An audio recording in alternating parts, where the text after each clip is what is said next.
The day I showed up 50 minutes late to the Hennepin County Courthouse, the judge on the 9th floor didn't even look at me. He signed the manifest with his left hand. And when his sleeve pulled back, I saw it. A silver watch on his wrist. Old hand wound, with 3 letters engraved on the caseback that I had paid a watchmaker $14 to put there in the summer of 1997. My son had been wearing that watch the night he disappeared. He was 9 years old. Having you here means everything to me. Drop a comment and tell me what city or country you are watching from. I love seeing where these stories travel. Your answer always makes my day. And before we go further, some details in this story are fictional, shaped for storytelling and educational value. Any resemblance to actual names or places is coincidental, but every lesson inside it is worth carrying with you. I have been waking up at 4:50 in the morning for so long that my body stopped needing an alarm somewhere around 2004. No clock, no phone buzzing on the nightstand. Just the particular darkness of a Minneapolis November pressing against the window and something in my chest that already knows it is time to move. My name is Glenn Hayward. I am 62 years old. I drive a delivery van for Twin Cities Document Services out of the East Hennepin yard. And I have been doing this work for 27 years. I live alone in a 1-bedroom apartment on Northeast Johnson Street that I have rented since 1998.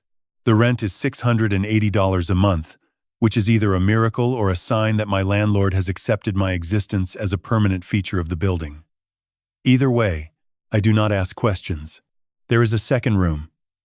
The lease calls it a bedroom. I call it the room with the boxes.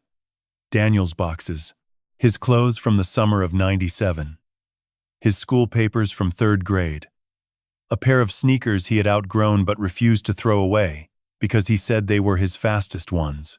I packed everything the week after he disappeared. I have not opened them since. My morning routine takes 42 minutes. Coffee first. Black. From a steel thermos I bought at a Target on University Avenue in 2009. While the coffee brews, I pull on my uniform.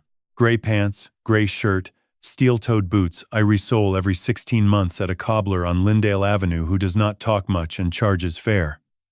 I like him for both reasons. I drive to the depot on East Hennepin. Pre-trip inspection takes 14 minutes.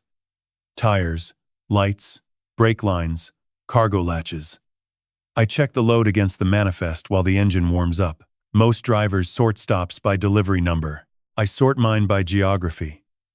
I have been driving Minneapolis long enough to know that Interstate 94 lies to you between 6 and 9 in the morning. So I leave by 5:20 every morning, without exception. Before I pull out of the yard, I open the glove compartment. Inside, next to the registration, is a pocket watch. Silver, hand-wound, railroad style. The case is scratched along the left edge where it has rested against the latch for 27 years. I pick it up and hold it for a moment. The way you hold something you have memorized so completely that touching it is almost the same as closing your eyes. Then I put it back. The watch belonged to my grandfather, Robert Hayward. He was a locomotive mechanic for the Burlington Northern Santa Fe Railroad for 38 years, based out of the Northtown Yard in Fridley. He died in 1994, and between his retirement and his death he taught me 3 things. How to check a tire by sound, how to read weather by the way the air sits on your skin, and that a watch that stops is not broken. It is waiting.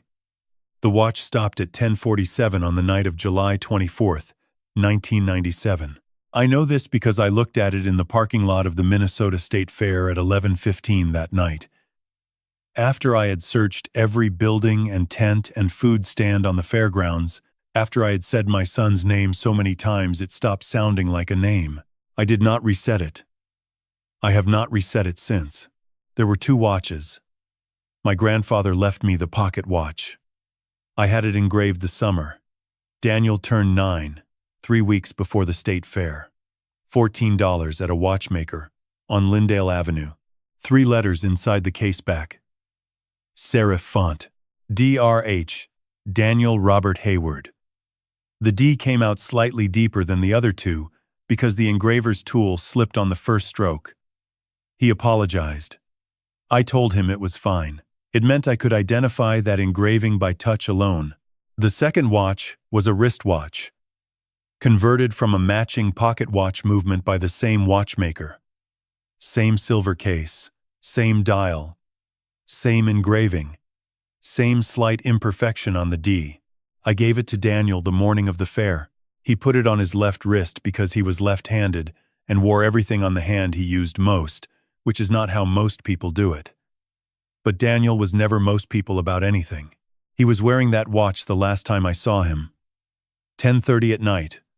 Walking ahead of me through the midway crowd, turning back to ask for one more corn dog. Grinning. 9 years old. The silver catching the carnival lights on his wrist. That was the last time. The manifest for November 12th showed 3 stops before 10 in the morning. First, a legal filing delivery to a firm on Marquette Avenue. 14 sealed envelopes, in and out in 9 minutes. Second, a records transfer to a clinic on Lake Street. Heavy boxes, loading dock, 22 minutes. Third and final. Hennepin County Courthouse, 9th floor. Chambers of Judge Ethan Mercer. Delivery window 9:15 to 9:30. I was on time until I hit Interstate 94, near the Lowry Avenue interchange, where the first heavy snow of the season had turned 3 lanes into a crawl of brake lights. I watched the clock move past 9:30, past 9:45, past 10. By the time I found a loading zone on South 5th Street, it was 10:05. 50 minutes late. I called dispatch from the curb. Loading dock crew signed off at 9:45, the woman said. You will need to bring it up yourself. 9th floor. Ask for the clerk. The freight elevator smelled like floor wax and old carpet.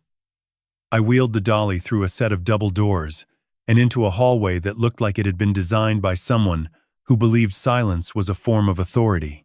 Polished stone floors, recessed lighting, the kind of quiet that does not happen on its own, but has to be maintained by people and money, and the particular attention of an institution that takes itself seriously. Everything in that hallway said the same thing. People like you use the loading dock. The clerk's office was at the end of the corridor. A young woman with a headset and a tablet looked up when I came through the door. I told her I had a document delivery for Judge Mercer's chambers. Apologized for the time. She checked the manifest against her screen and said the judge was between sessions and could sign for it himself. She led me through an interior door into a private office. Dark wood bookshelves, a window that looked out over South 4th Street and the snow still coming down. A desk that was larger than my kitchen table and considerably better organized. The man behind it was in his mid-30s. Dark hair, clean-shaven, reading glasses, pushed up on his head. He had the focused stillness of someone who processed a great deal of information and had decided long ago not to let any of it show on his face. He did not look up when I entered. He reached for the manifest, scanned the first page, and signed at the bottom with his left hand. Left-handed. Daniel was left-handed. I registered that fact the way you register a car horn 2 blocks away. Present, but not yet meaningful. Just a detail filed in the part of your mind that collects things without telling you why. He slid the manifest back across the desk. 47 minutes outside your window, he said. Not angry. Flat. The kind of flat that communicates more than volume ever could. At this level of the building, that creates a documentation problem for my clerk. I said, yes, sir. Because I was raised to say it. And because he was right. And because there was nothing else to say that would have made the situation any different from what it was. I loaded the document boxes onto the shelf behind the clerk's station and wheeled the empty dolly back toward the elevator. I pressed the call button. Waited. And then through the glass partition that separated the clerk's area from the judge's office, I saw it. His left arm was resting on the desk. His sleeve had pulled back slightly at the wrist. The watch was there. Silver case, railroad dial, the kind of face you do not see on modern watches because nobody makes them that way anymore. and when he shifted his arm to reach for a pen, the case back tilted toward the light at just the right angle, and I saw 3 letters engraved in serif font on the silver. D.R.H. The elevator arrived behind me.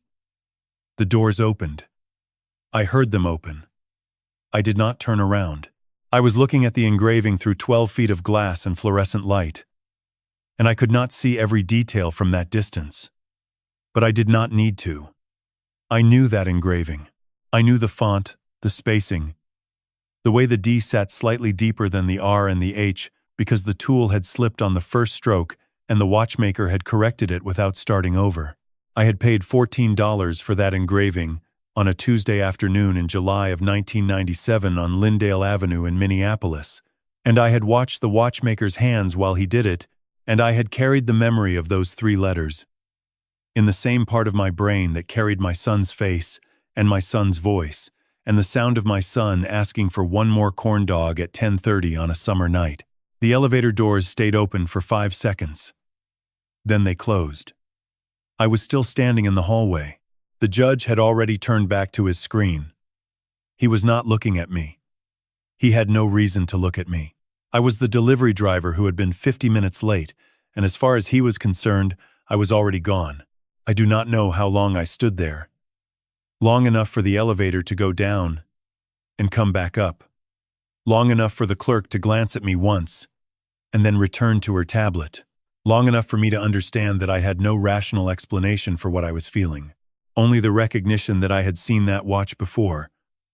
Not one like it. That one. I rode the elevator down without remembering pressing the button.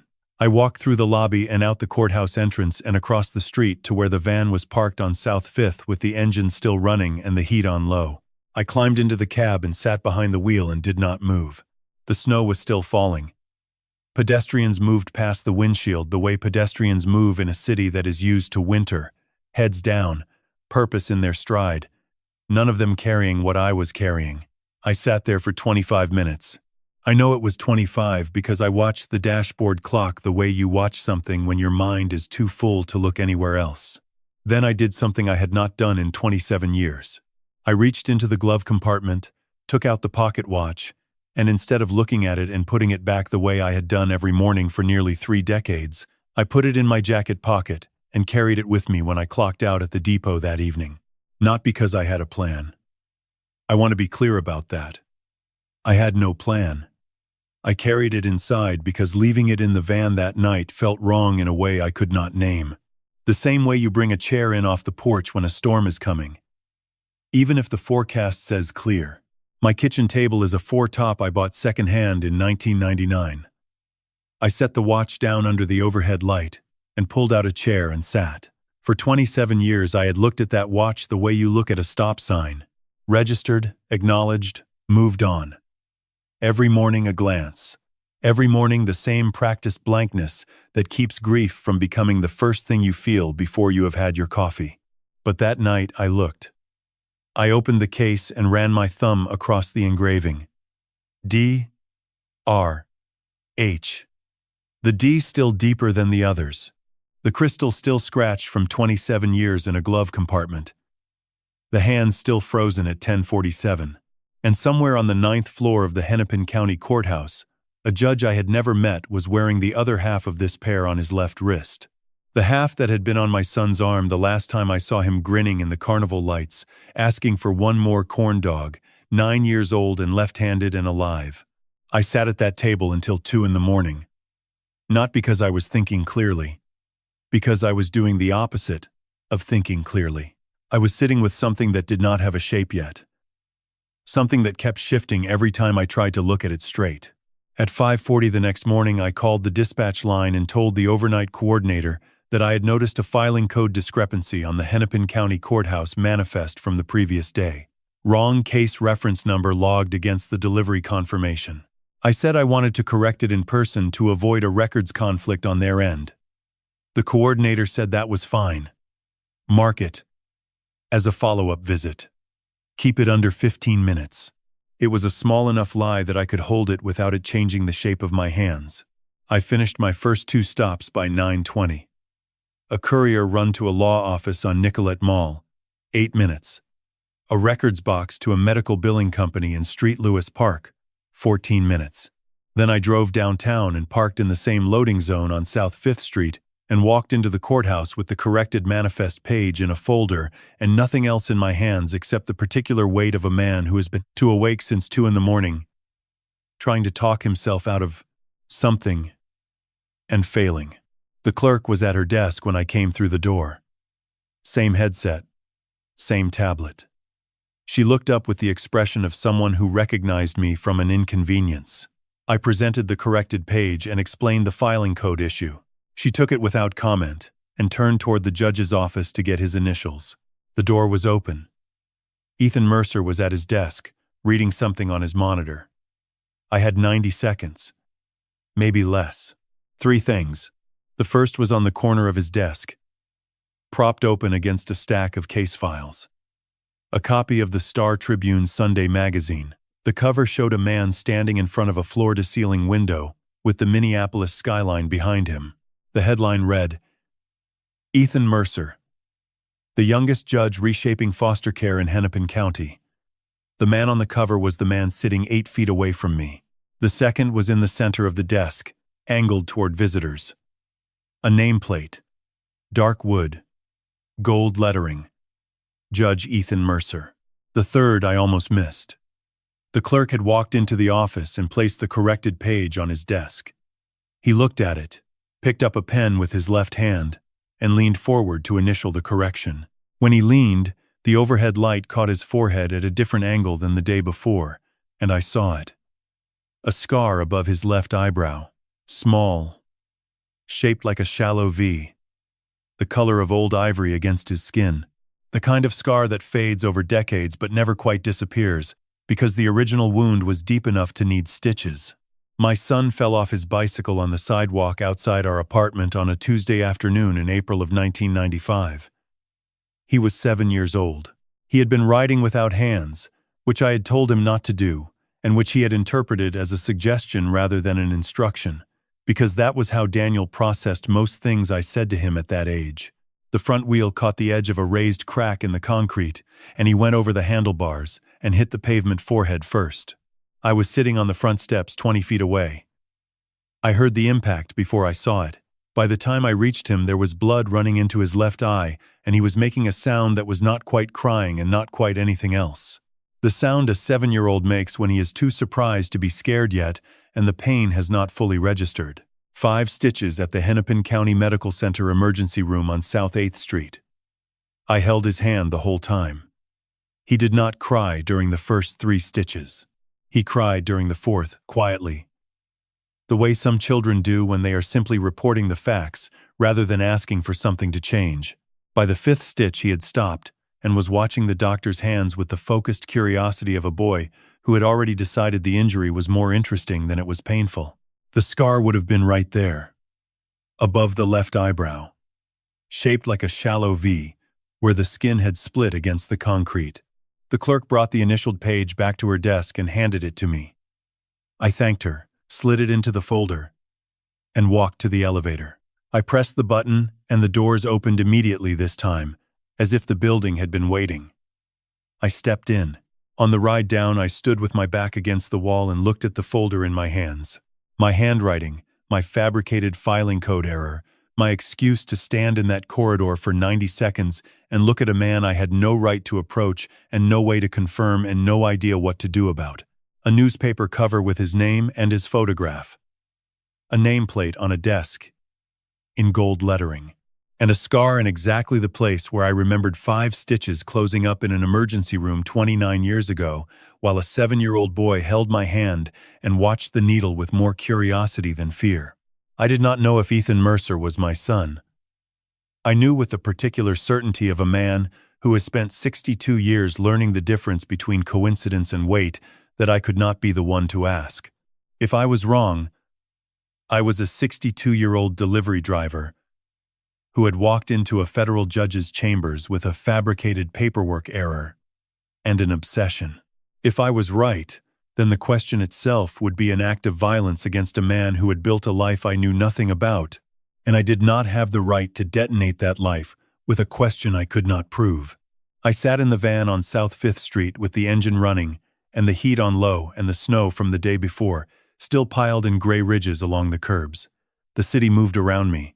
Buses, pedestrians, a man selling newspapers from a stand on the corner who stamped his feet against the cold every 15 seconds with the regularity of a metronome. I thought about 3 things on a desk: a magazine cover, a nameplate, and a scar. Each one by itself could be explained away. A common watch style, a coincidence of injury, a name that meant nothing without context. But together they had a weight I could not set down. And I understood, sitting in that van on a November morning in Minneapolis with the heater running and the city moving past me and 27 years of silence pressing against my chest, that I needed help from someone whose judgment I trusted more than my own. I had not made that kind of phone call in a long time. I am not built for asking, but I picked up my phone and dialed a number I had never saved and never needed to save. Because there are some numbers you hold the same way you hold a scar. Not because you want it, because it has been there long enough to become part of the map. Margaret Olson picked up on the 3rd ring. "It is Arthur Glenn," I said. "Glenn Hayward." A pause. Not long. Just long enough to place me in whatever filing system she kept inside her head. Then, "Glenn, it has been a while. 3 years." I said. "You need something," she said. It was not a question. We met at a diner on Central Avenue in northeast Minneapolis at noon. A corner booth, red vinyl seats, a laminated menu with photographs of food that had been there since before either of us had gray hair. Maggie was already in the booth when I arrived. She is 59 years old, broad-shouldered in the way women are when they have spent decades in rooms where physical presence matters. She spent 22 years as a special agent with the Minnesota Bureau of Criminal Apprehension before leaving in 2010 under circumstances she has never explained to me and I have never asked about. That courtesy runs both directions between us. These days, she runs a small private investigation firm out of an office on West 7th Street in Street Paul, above a watch repair shop that has been there since 1978. The watch repair shop is the kind of place where the owner knows every movement by serial number and charges by the hour with the steady patience of a man who understands that time is both his product and his medium. I have always liked that Maggie chose to work above that particular kind of business. Whether she chose it on purpose or not is something I have never asked, and she has never volunteered. Her business card says Olson Investigative Services in plain black text with no logo. She drinks her coffee black, arrives early, and listens without interrupting, which are 3 qualities I value in roughly that order. I had met her in 2011.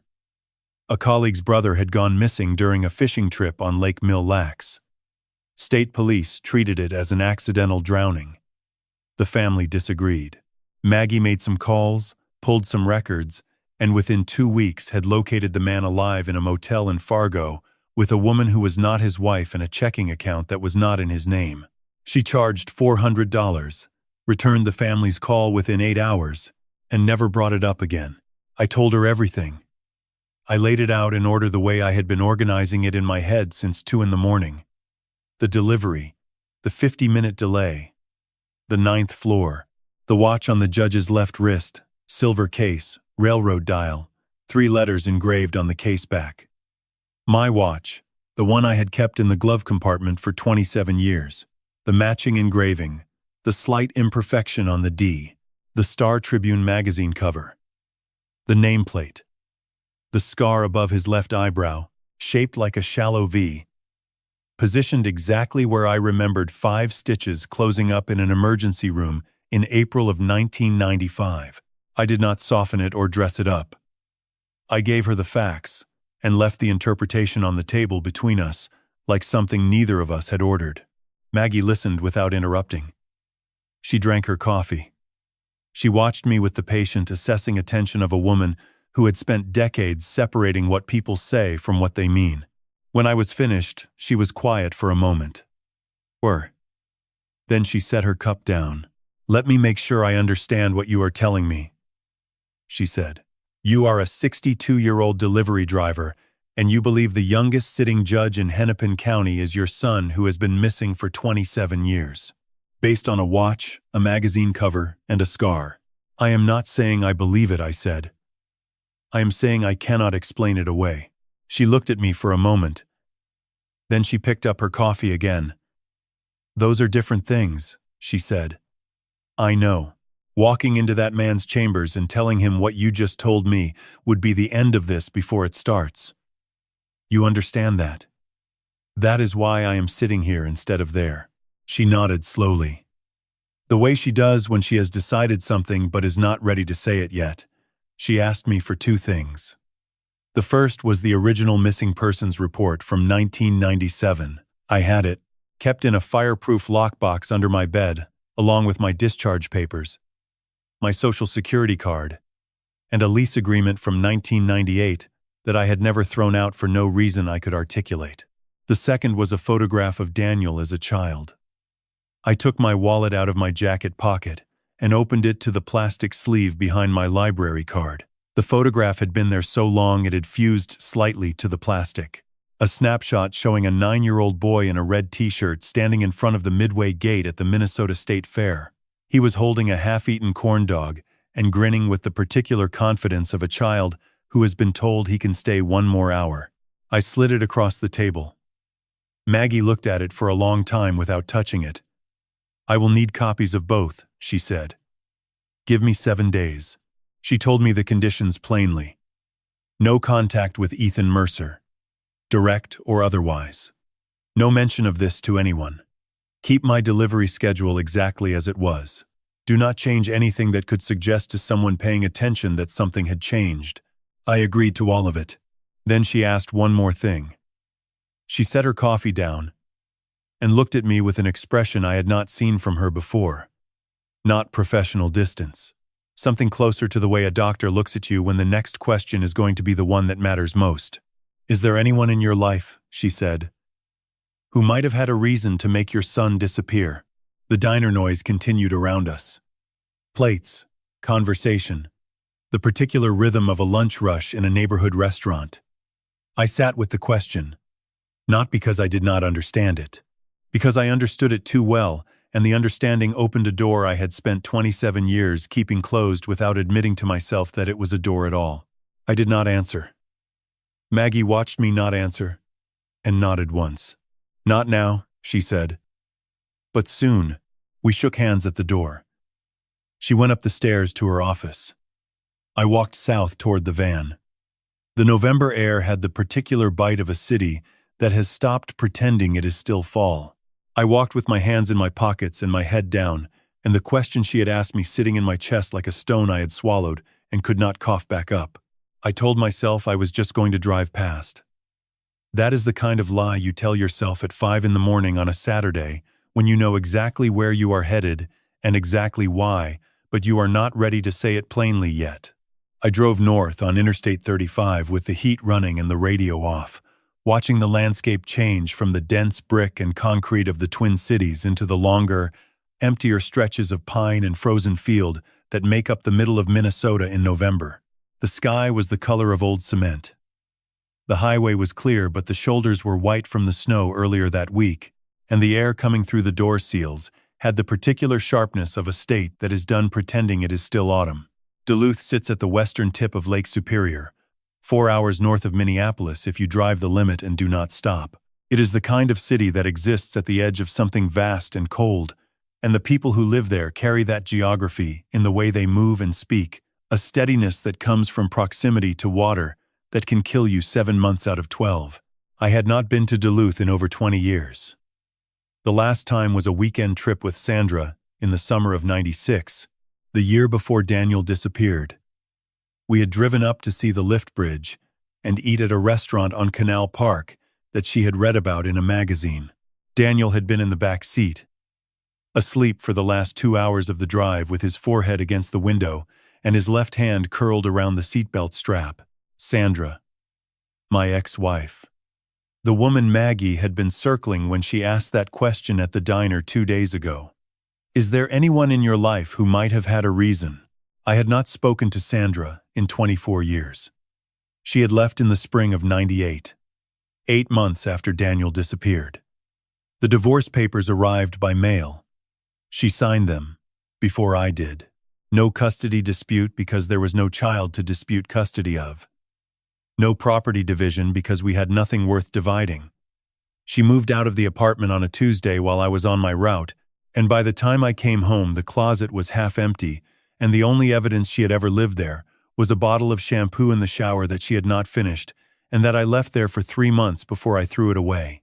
I had found her last known address through public records 6 months after the divorce. A rental on Superior Street in Duluth, registered under the name Karen Lindgren.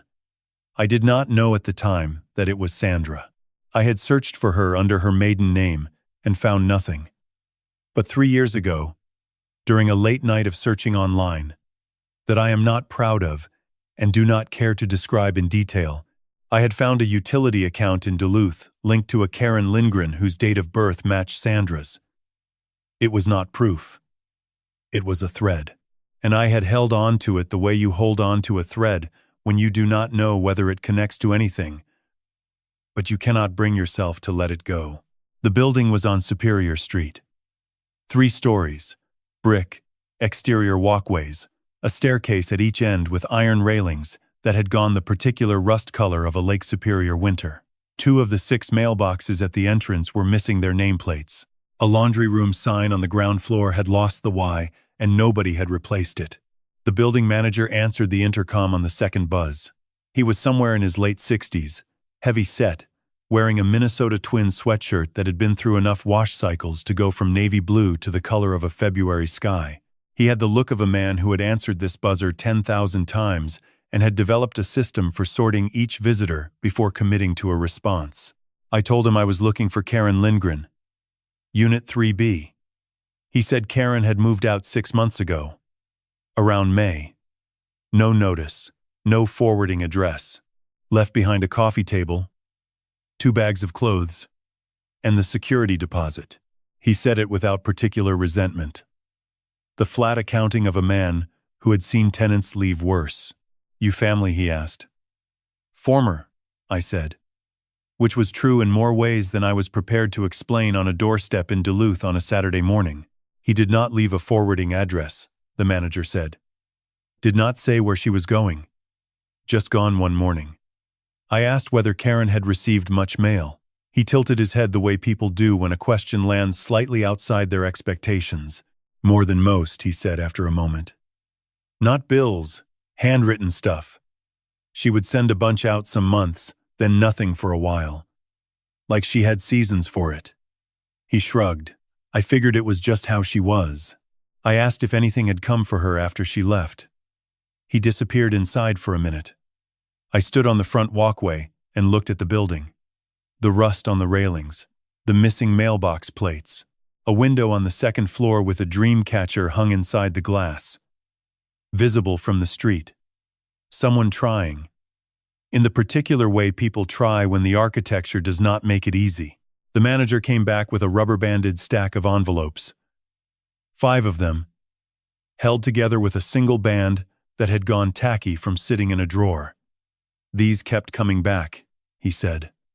Undeliverable. I kept meaning to toss them but figured maybe she would show up. I took them. The handwriting on the front of each envelope was Sandra's. I knew it the same way. I knew the sound of Lake Superior in November. Not from seeing it recently, but from years of accumulated small documents.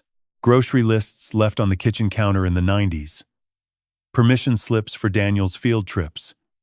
A birthday card from 1996 that I had kept in the fireproof lockbox without ever examining why. All 5 envelopes were addressed to the same person. Judge Ethan Mercer, Hennepin County Courthouse, 300 South 6th Street, Minneapolis, Minnesota, 55487. The return address on each was a post office box in Duluth.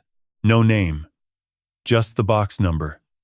The postmarks ranged from 2021 through 2023. All 5 had been stamped in red ink. Return to sender. Recipient unknown at this address. They had gone to the courthouse mail intake, been logged as undeliverable, and sent back without ever reaching the 9th floor. The envelopes were still sealed.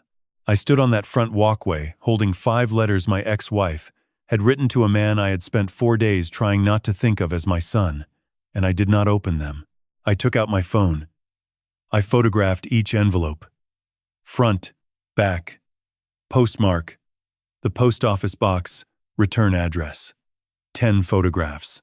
Then I handed the stack back to the manager, thanked him, and walked to the van. I sat behind the wheel with the engine off. My breath fogged the windshield. I texted Maggie. Sandra knew about Ethan. She was sending him letters. I have photos of the envelopes. The reply came in under 2 minutes. Do not touch anything else. I will handle getting a look at the contents through proper channels. Then a second message.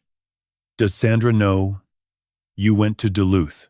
I stared at that question for a long time. And the longer I sat with it, the heavier it became. Maggie called at 5:45 in the morning on November 18th.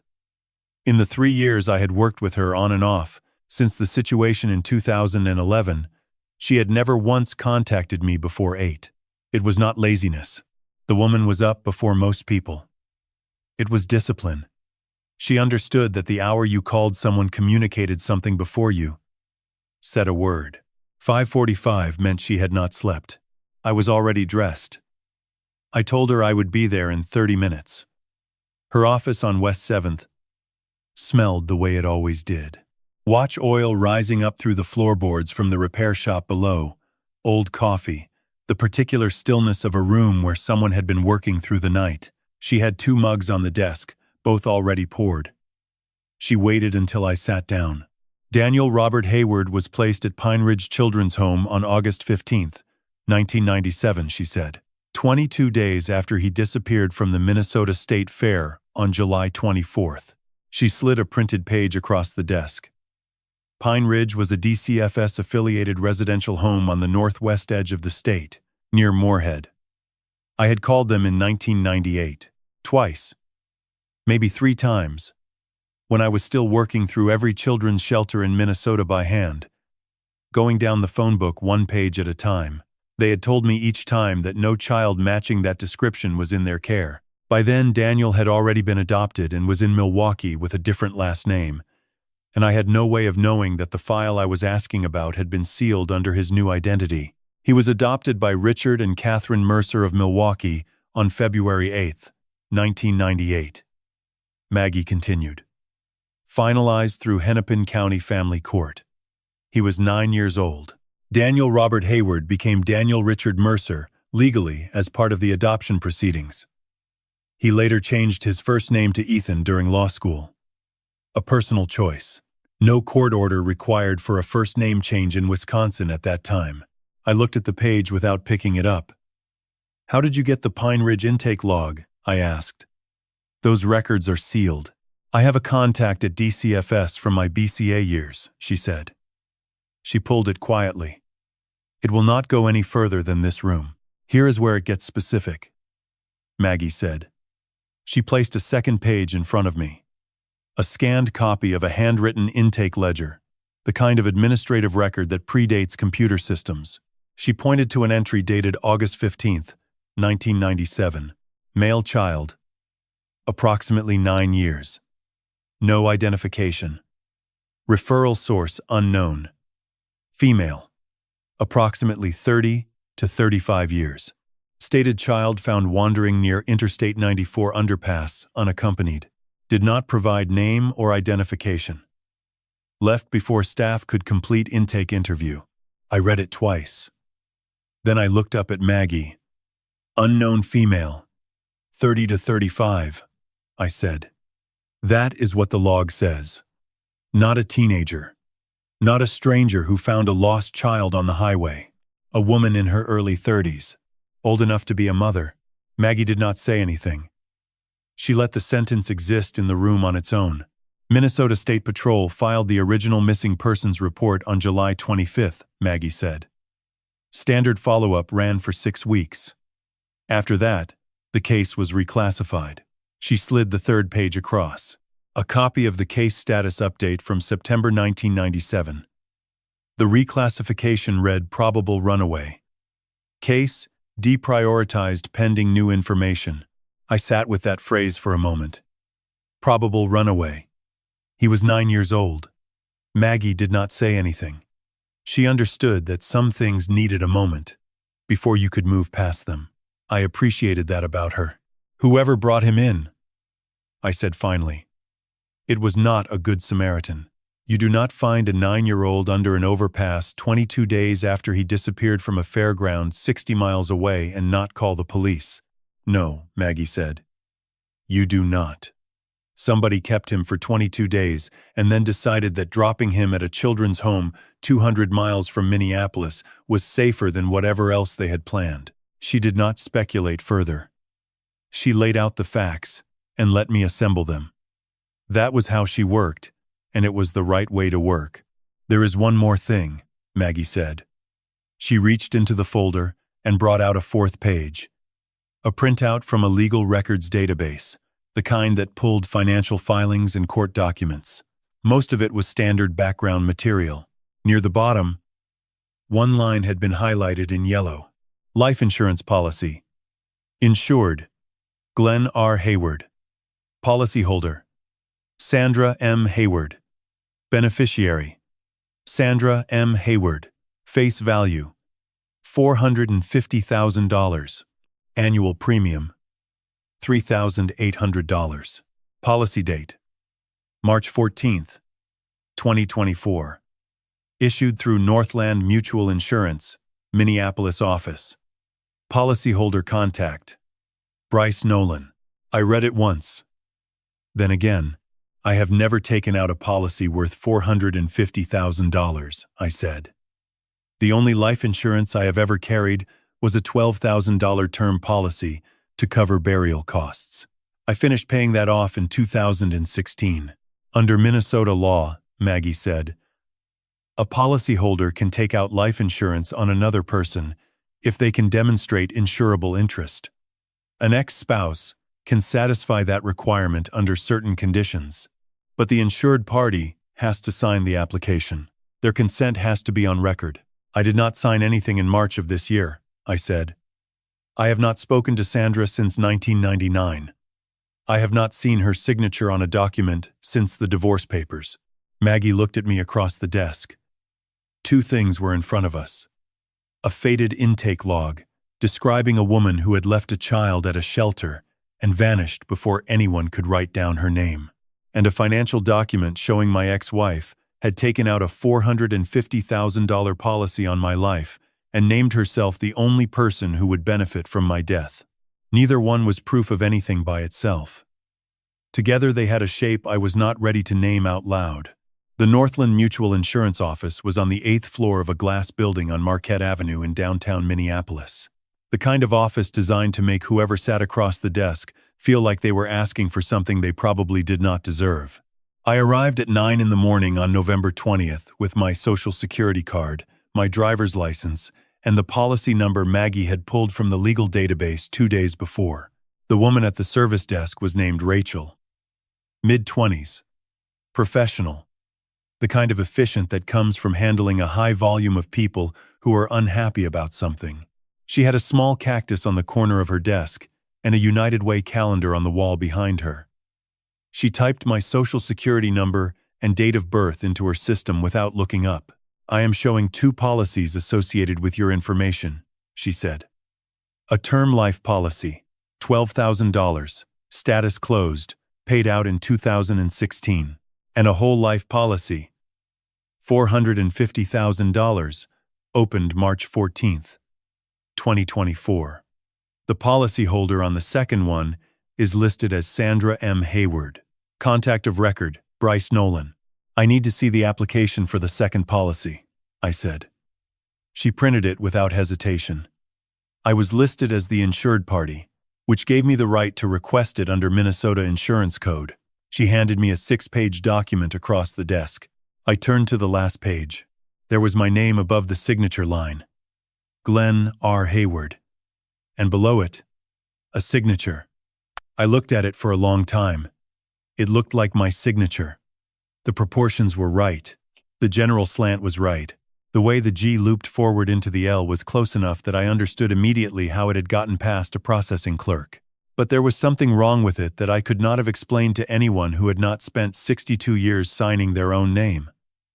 A stiffness in the stroke. A slight hesitation in the middle of the H in Hayward, where someone had lifted the pen a fraction before continuing.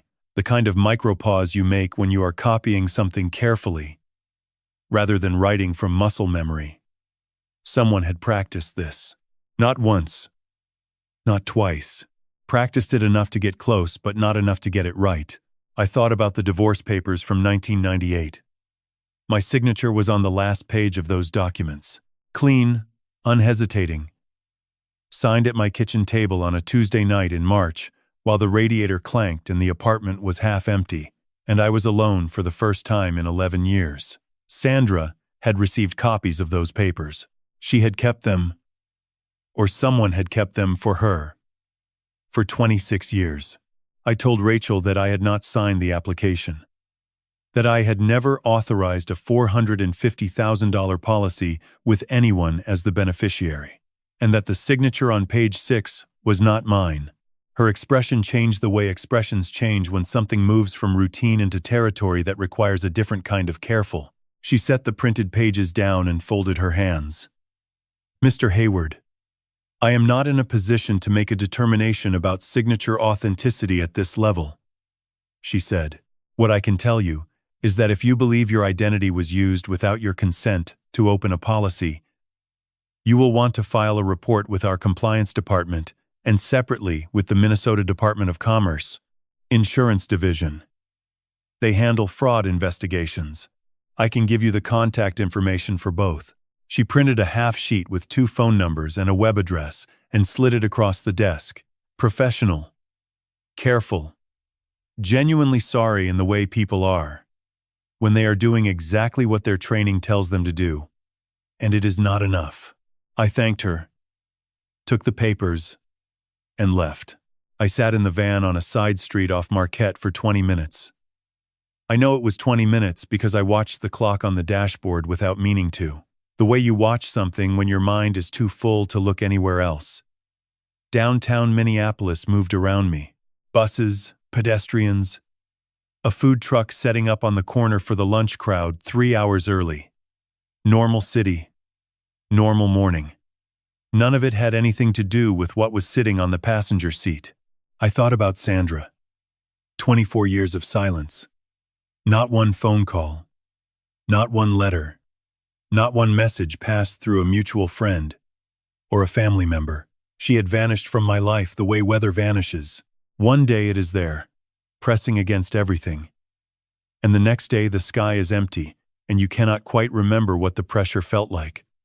And now, 8 months ago, someone using her name and a man named Bryce Nolan had walked into an insurance office and attached my life to a number with 6 figures and a single beneficiary. My phone buzzed on the seat beside me. Unknown number. I opened the message. Some doors are closed for a reason. Stop knocking. I read it once. Then I set the phone face down on the seat and looked out the windshield for a moment. The food truck operator was unfolding a metal awning with the patient efficiency of a man who did this every morning and had reduced it to a system. I watched him work while I thought about who knew I had been asking questions. 2 people. Maggie and the building manager in Duluth. Maggie did not talk. Her entire professional existence depended on not talking.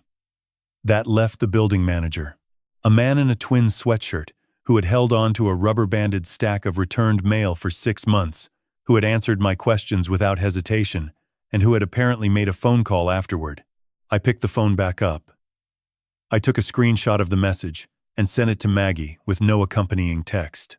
Then I deleted the original from my inbox, cleared it from the deleted folder, and put the phone in my jacket pocket. The reply came in under 3 minutes. Do not respond. Do not engage. Stay on your route. I will trace the number. Then a second message. Whoever sent that knew you were in Duluth within hours. That is not a stranger. That is a system. A system. The words sat in my chest, the way Maggie's question had sat there 6 days ago at the diner.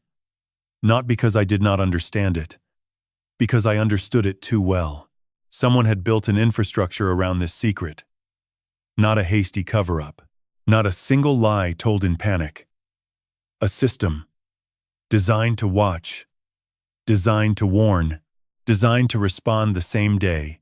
A 62-year-old delivery driver showed up on a doorstep in Duluth, asking questions about a woman who had been gone for 6 months and sending letters to a judge for years. I started the engine and pulled into traffic and drove south toward the depot, with both hands on the wheel and the screenshot on my phone, and the understanding that whatever I was walking into had been there longer than I had been looking for it. Maggie called on the evening of November 22nd and asked me to come by the office. Not tomorrow. Not in the morning. That evening, I drove over after dinner and parked on West 7th and climbed the stairs above the watch repair shop. The building was quiet at that hour. The repair shop closed at 5, and the street outside carried only the ambient sound of a street pall Friday night in late November, which is to say almost nothing at all. Maggie had the desk lamp on and 3 photocopied pages laid out side by side, weighted at the corners with a stapler and 2 coffee mugs so they would not curl.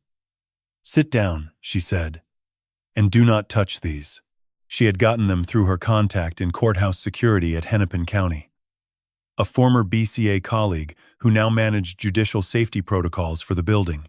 Ethan Mercer had reported 4 anonymous letters to that office between 2020 and 2024. The originals had been logged, photocopied, and filed.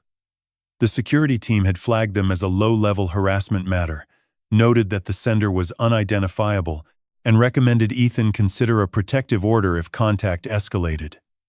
It never did. The file sat in a cabinet. Maggie had asked her contact for the copies quietly, without explanation.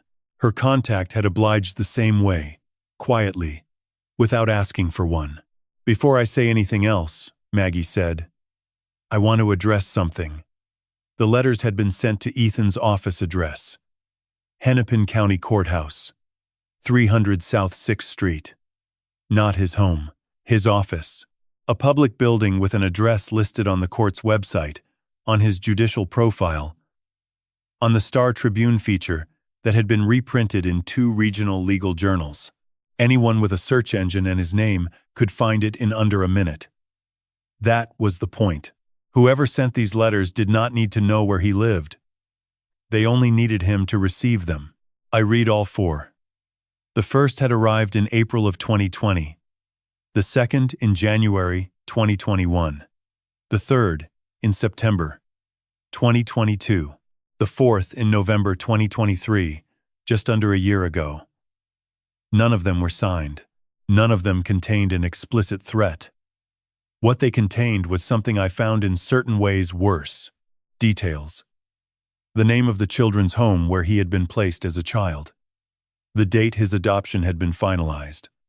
The name of the fairground. Minnesota State Fair. July 1997. And the style of the watch he had been wearing when he disappeared. Silver. Railroad dial. Hand-wound. Each letter was short. A paragraph, sometimes 2. No demands, no instructions. Just the facts of his history, laid out in plain language, as if to say, "I know where you came from. I know what you were before you became what you are now. And I want you to know that I know." Maggie was right when she described it to me. This was not a stalker trying to make contact. This was someone managing a psychological condition, keeping a person off balance, reminding him at irregular intervals that his past was not as sealed as he believed. "There are 3 consistent markers across all 4 letters," Maggie said. She pointed to the first page. The word separate, spelled SEPERATE. In every instance it appeared. Twice in the first letter, once in the second, 3 times in the fourth. Always the same transposition of the A and the E. Always in the same word. Not a typo. A learned misspelling. The kind that comes from writing a word wrong so many times it becomes your version of it. The date format in each letter's closing line used day, month, year, rather than the American month, Day, year, standard. Small thing. Easy to overlook, but consistent across all four, which meant it was not an accident. And the paper itself. Maggie held the second letter up to the angle of the desk lamp. Faint. Almost invisible unless the light hit it right. A watermark. A partial impression in the paper stock. The letterhead of the Duluth Public Library, which had offered free public printing services until early 2022. Maggie set the page back down. I sat with all three markers for a moment. Sandra had lived in Duluth for at least 6 years. The building manager on Superior Street had told me she sent out handwritten letters by the dozens some months. And Sandra, I was thinking back now, reaching into small memories I had not considered relevant until this moment. Sandra had always spelled separate wrong. I remembered a note she had left on the refrigerator in the summer of 1997, sometime around then, a week or two before the state fair. We need to talk about separate accounts. I had noticed it and said nothing because correcting your wife's spelling on her own refrigerator note felt like a diminishment neither of us needed. I had not thought about that note in 27 years. Maggie watched me arrive at it. She did not rush me. She did not say the name. She let me get there on my own, which was the hardest kind of respect, and the only kind that mattered right then. That night I drove to the lakefront and parked on the access road south of Bdemakaska. The lake was half frozen, the ice forming in sheets from the edges inward, the way Minnesota lakes freeze, slowly and then all at once. I turned the engine off and sat in the dark. I had the pocket watch with me. I had taken it out of the glove compartment that afternoon and set it on the passenger seat and had not put it back. I picked it up now and held it in both hands the way you hold something you have been carrying so long you have stopped feeling the weight of it. Everything I had. The engraving, the scar, the letters from a Duluth library, a misspelled word I remembered from a refrigerator note in 1997. It all pointed in one direction. But pointing was not the same as knowing. And knowing was not the same as being able to do anything with what you knew. Maggie had called as I was driving to the lake. She said what she needed to say, and I had listened. "I need you to get me a coffee cup," she had said. "One he has used, discarded. You leave it somewhere, it can be retrieved. I will have it to a lab contact by the end of the week. It will tell us whether we are dealing with probability or certainty. Right now, we are working with probability. I want to know which side of the line we are on before we take another step." I sat with the watch in my hands and looked at the dark water. I already knew which side of the line I was on. But Maggie was right. Knowing something and being able to stand behind it are two different things, and I had learned a long time ago that one without the other was just grief with a story attached. Walter Keene lived on Randolph Avenue in Street Paul, 4 blocks from the house where I had grown up, close enough that we might have passed each other on the sidewalk 100 times without either of us knowing the other existed. The neighborhood had changed since the 70s the way all Street Paul neighborhoods change, layer by layer, but the bones of it were the same. 2 flats and bungalows, small yards. People who kept their sidewalks shoveled, and their opinions to themselves. Maggie and I arrived at 10 in the morning on December 1st.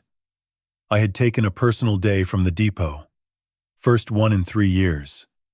Maggie had placed a quiet notice in the street. Paul Community Bulletin 3 weeks earlier asked for anyone with information about a missing child case from the summer of 1997 to make contact. Walter was the only person who had responded. He answered the door before we knocked. He had been watching from the window, which told me he had been sitting with this appointment the same way I had been sitting with it. He was 73, broad through the shoulders in the way men are when they have done physical work their whole lives, and the work has left its record in their frame. Retired transit worker, Maggie had told me on the drive over. His wife had passed 4 years ago. A framed photograph of her on the mantelpiece was the first thing I noticed when we came inside. He offered coffee.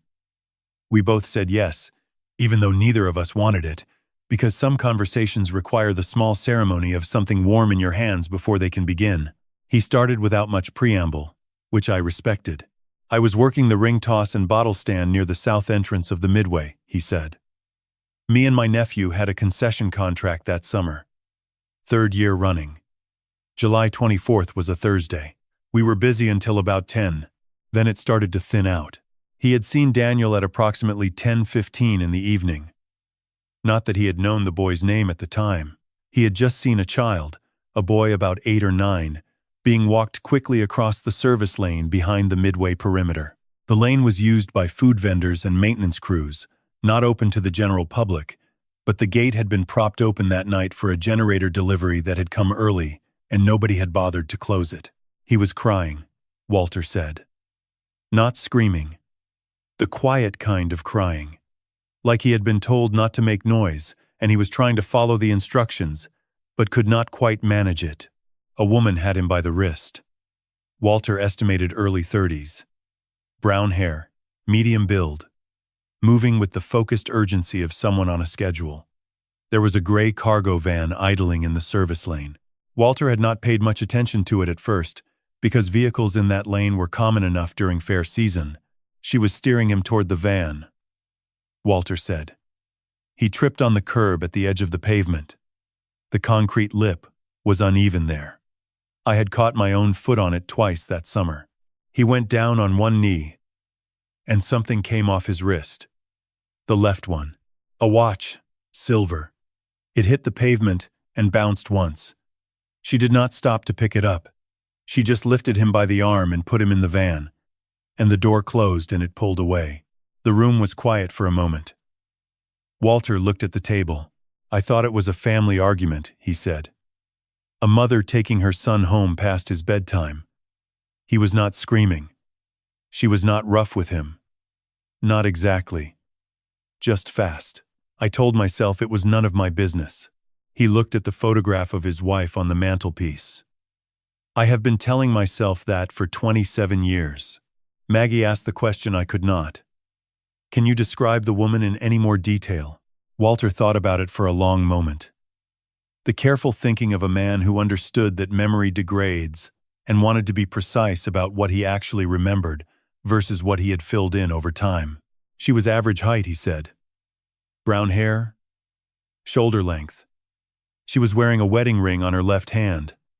Gold band. I noticed it when she grabbed his wrist because it caught the light from the midway sign. He paused. And there was something else. He was quiet for a few seconds. When she turned to open the van door, the wind came through the service lane. It blew her hair back on the left side, just for a moment. I could see behind her ear. There was a birthmark, crescent-shaped, about the size of a thumbnail, dark against her skin, right behind the left ear, where the jaw meets the neck. I remember it because it was distinctive, the kind of thing you notice when the light is right and you are close enough and you have no reason not to look. He demonstrated the position with his own hand, touching the spot behind his left ear where the jaw curves upward. I had stopped breathing at some point during that description. I became aware of it only when Maggie glanced at me. I made my face do nothing, which was one of the hardest things I had done in a very long time. I knew that birthmark. Sandra had a crescent-shaped birthmark behind her left ear, dark brown, about the size of a thumbnail, positioned exactly where Walter had just pointed on his own face. I had seen it every day for 11 years. I had traced it with my finger in the dark on nights when the apartment was quiet and Daniel was asleep in his room, and I thought I understood the woman lying next to me. I had kissed that birthmark 1,000 times. We were in Maggie's car 20 minutes later. Maggie drove. I sat in the passenger seat and looked out the window at Randolph Avenue. A man walking a dog. A woman clearing frost from her car. Normal Sunday morning in a city that had no idea what I was sitting with. She had not just known where Daniel was for 27 years. She had been the one. The person who walked him across a service lane while he cried quietly and tripped on a curb and lost his watch on the pavement. The person who put him in a van and drove away without picking it up. The person who kept him for 22 days and then left him at a children's home 200 miles from Minneapolis without leaving a name. My wife. His mother. The woman I had searched for almost as long as I had searched for him, believing that wherever she had gone, She had gone there broken by the same grief I was carrying. I had been wrong about that. I had been wrong about it for 27 years.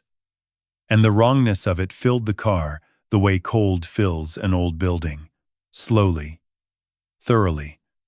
Through every gap I did not know was there until I felt it. Maggie called on the evening of December 3rd. 3 words. Results are back. I put on my jacket and picked up my keys. She had arranged the collection through a printing company that supplied the Hennepin County Courthouse with letterhead stock and internal report covers. A small but legitimate vendor relationship. The order she put through was modest. 2 boxes of paper stock. Enough weight to justify a hand carry up to the 9th floor rather than routing through the building's freight intake. She had called me the morning of November 28th and told me I would find it added to my manifest under a standard commercial account. It is a real order, she had said.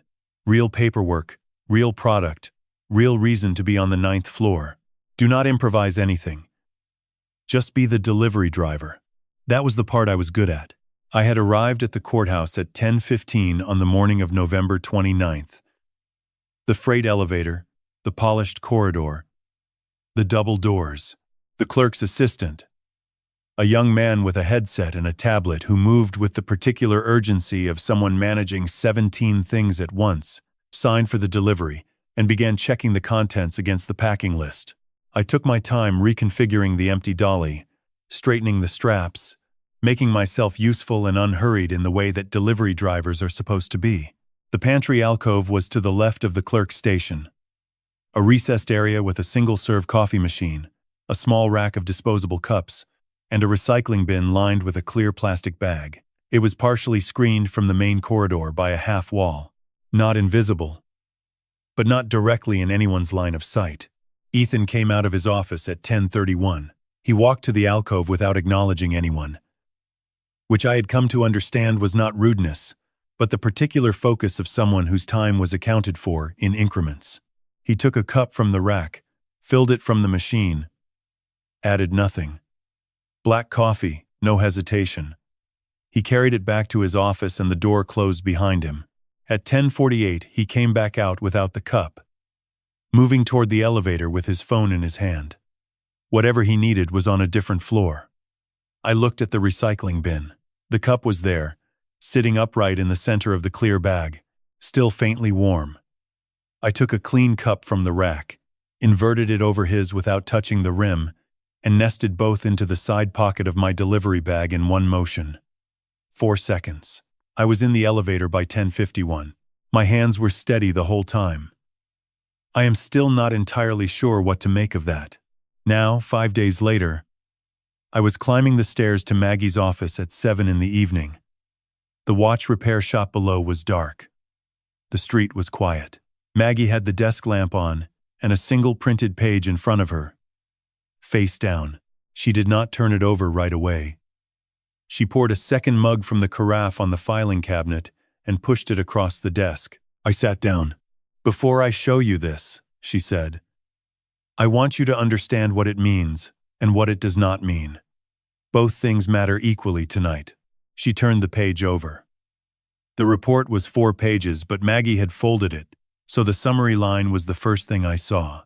It was formatted as a percentage, printed in the same plain font as everything else on the page, which seemed somehow wrong, as if a number this size should have taken up more space on the paper, should have had some visual weight proportionate to what it was saying. Probability of first-degree paternal biological relationship, 99.2%. Analysis, based on 24 genetic markers, confidence interval, 97th percentile. I read it once. Then, I read it again. Then I set it down on the desk and looked at the wall behind Maggie's head for a moment, which had nothing on it, just paint, and which was exactly the right thing to look at. 99,200 out of 100,000. I had spent 27 years not knowing whether my son was alive. The answer had been sitting in a coffee cup on the 9th floor of a building I had delivered to 4 times in 3 weeks, and it had taken a lab 5 days to confirm what I had known, or thought I had known, or been afraid to know. since the moment I saw 3 letters engraved on a silver case back through a pane of glass on November 12th. "Say something," Maggie said. Not unkindly. "I do not have anything to say," I told her. "Not yet." She nodded. She walked me through what the number meant in practical terms. The sample had been collected without Ethan's knowledge or consent. Under Minnesota law, that placed it outside the boundaries of court-admissible evidence. It could not be used to compel a retest, could not be entered into legal proceedings, and could not be presented to Ethan as proof of anything. "What it does," Maggie said, "is tell us we are not chasing a coincidence. We have a scientific basis for what we are looking at. That changes how we proceed." She moved to the second item. The forensic document examiner, a woman who had testified in court proceedings over 30 times, had completed her assessment of the insurance application signature. Her finding: the signature displayed characteristics consistent with guided forgery. Traced, not freehand. 3 specific indicators. Unnatural pen lifts at 2 points, a slight tremor in the downstroke of the H in Hayward, and an overall line weight marginally heavier than the reference signatures Maggie had pulled from my lease documents. Someone had taken a document bearing my signature, the divorce papers from 1998 were the most likely source, and traced it. Not perfectly, but well enough to pass a processing clerk who had no reason to look closely. Then Maggie told me one more thing. She leaned back in her chair and looked at me with an expression I had not seen from her before. "My contact at the courthouse told me something this morning," she said. "Ethan keeps a pocket watch in the top drawer of his desk. He told his clerk once that he does not know where it came from, only that he has had it as long as he can remember, and that he winds it every morning. Every single morning. He has never missed a day.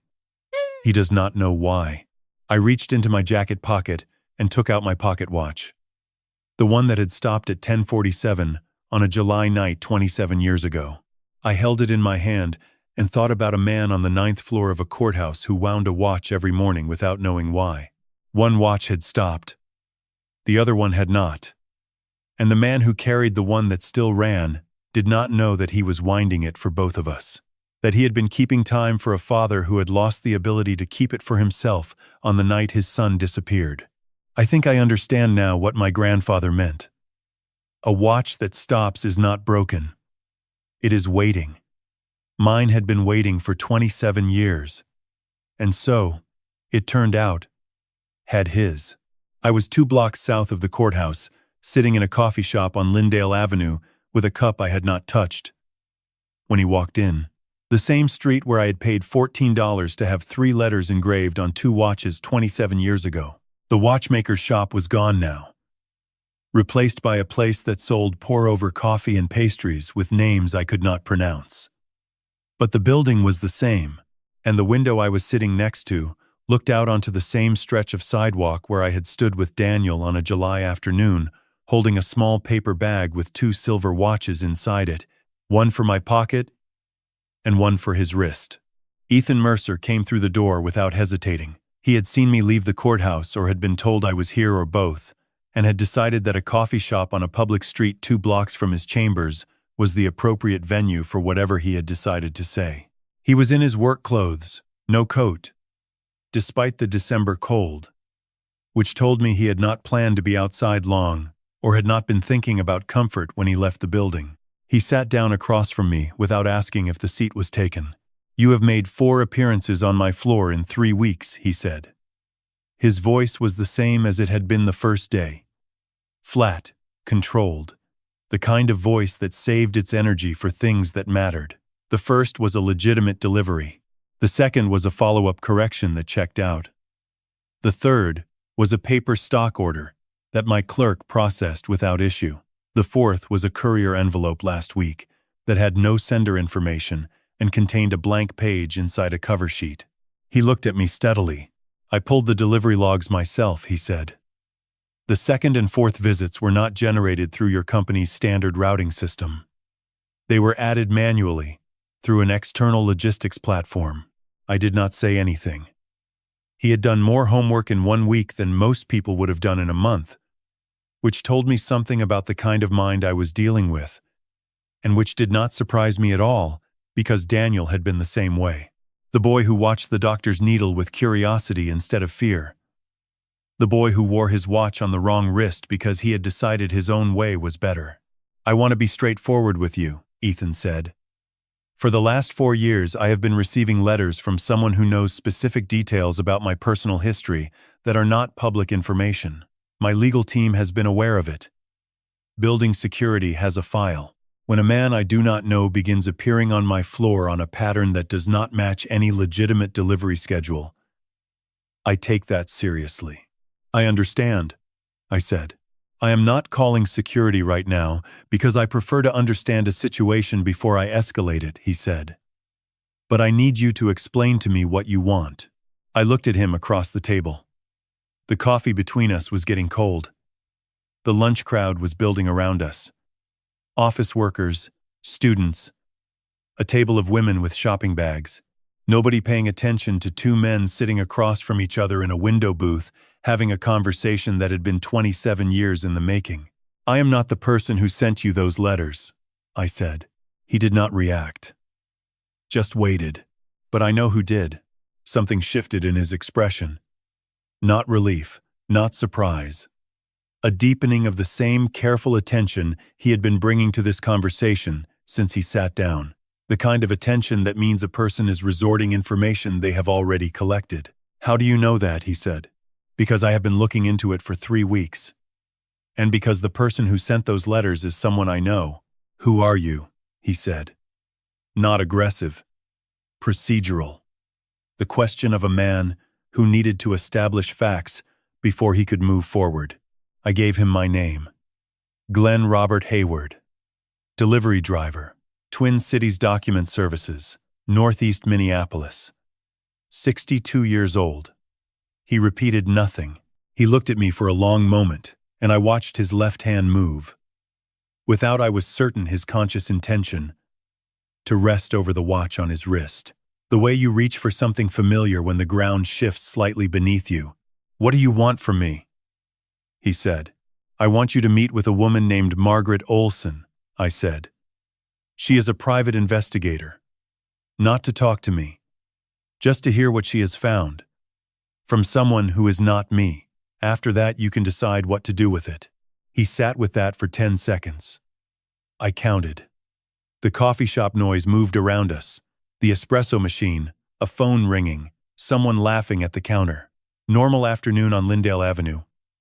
Unremarkable in every way, except that I was sitting across from a man whose face I had last seen at age 9 under carnival lights, and whose voice I was hearing for the first time as an adult, and I was asking him to trust a stranger because I did not trust myself, to be the one who told him the truth. "Give me her address," he said. He took out his phone and typed the address I gave him without writing anything else down. Then he stood, pushed his chair back, and walked toward the door. He did not look back. But just before the door closed behind him, just before the December cold swallowed the space where he had been standing, I saw his left hand move again, to the watch on his wrist. His fingers closed around it for a moment. The way you close your hand around something you have been holding on to without knowing why. I sat with the cold coffee and the sound of the lunch crowd and the feeling of a door that had just opened slightly. Not all the way. Not in any way I could call warmth or recognition or anything close to what I had imagined for 27 years. Just open. Just slightly. That was enough for now. Ethan Mercer arrived at Maggie's office at 10 in the morning on December 6th. I know the exact time because I was parked across the street in my personal vehicle, the 2007 Civic I keep for days off, and I watched him get out of a rideshare on West 7th at 9:58, stand on the pavement for a moment looking at the building's exterior, and go inside at 10:02. He was wearing a dark coat and carrying nothing except his phone. No assistant, no legal counsel, no recording device that I could see. Maggie had told me I could not be in the room. She said it without apology, the way she says things when the reasoning is obvious enough that explaining it would be an insult to both parties. Ethan needed to hear the evidence from someone he had no emotional history with. If I was in that room, he would spend the entire meeting managing his reaction to me instead of processing what Maggie was telling him. She was right. I hated that she was right. But she was. So I sat in the Civic with the engine off and the heater not running, and the December cold coming in slowly through the door seals. And I waited 2 hours and 22 minutes. I watched the watch repair shop customers come and go. An elderly man with a pocket watch in a velvet pouch. A woman dropping off a wall clock, wrapped in a pillowcase. Normal Saturday morning on West 7th. Unremarkable in every way, except that one floor above the workbenches and the magnifying lamps, the two halves of a story that had been split apart for 27 years, were being laid out on a desk and examined by a man who had not asked for any of it. Maggie came down at 12:22 and got into the passenger seat. She did not say anything for a moment. She looked through the windshield at the street. The way she looks at things when she is organizing what she wants to say. He asked 7 questions, she said. She walked me through them in order. The first was how the DNA sample had been obtained and whether the collection method would create legal exposure for me or for Maggie. Maggie had explained the abandoned property doctrine under Minnesota law and confirmed that no warrant had been violated. Ethan had nodded and moved on. The second was whether the preliminary DNA result could be used to compel a court-ordered retest. Maggie told him it could not on its own. The third was the name and professional record of the forensic document examiner. Maggie gave it. He typed it. The fourth was Walter Keene. His age. His cognitive reliability. Whether his statement had been recorded and witnessed. Maggie told him Walter was 73. Lucid. Consistent across 2 conversations. And that his statement was written and signed. Ethan asked if Walter had ever been convicted of anything. Maggie said no. The fifth was the legal exposure for whoever had forged the insurance application signature. Maggie told him Class 2 felony insurance fraud under Minnesota statute, potentially elevated given the dollar amount and the presence of a related threat. The sixth was where Sandra Hayward was currently located. Maggie told him she had a partial trail suggesting Sandra was still in the Duluth area, but no confirmed current address. The 7th question was the one that Maggie paused before repeating to me. She asked, "Does Glenn know what Sandra intends to do with the insurance policy?" I looked at Maggie. She did not elaborate. She did not need to. Ethan had not asked her to explain the policy to him. He had not asked what a $450,000 whole life policy with a single beneficiary meant when the insured party had not consented to sign it. He had worked it out before she finished presenting the financial documents. He had asked the question because he wanted to know if I had understood the same thing he had. "What did you tell him?" I said.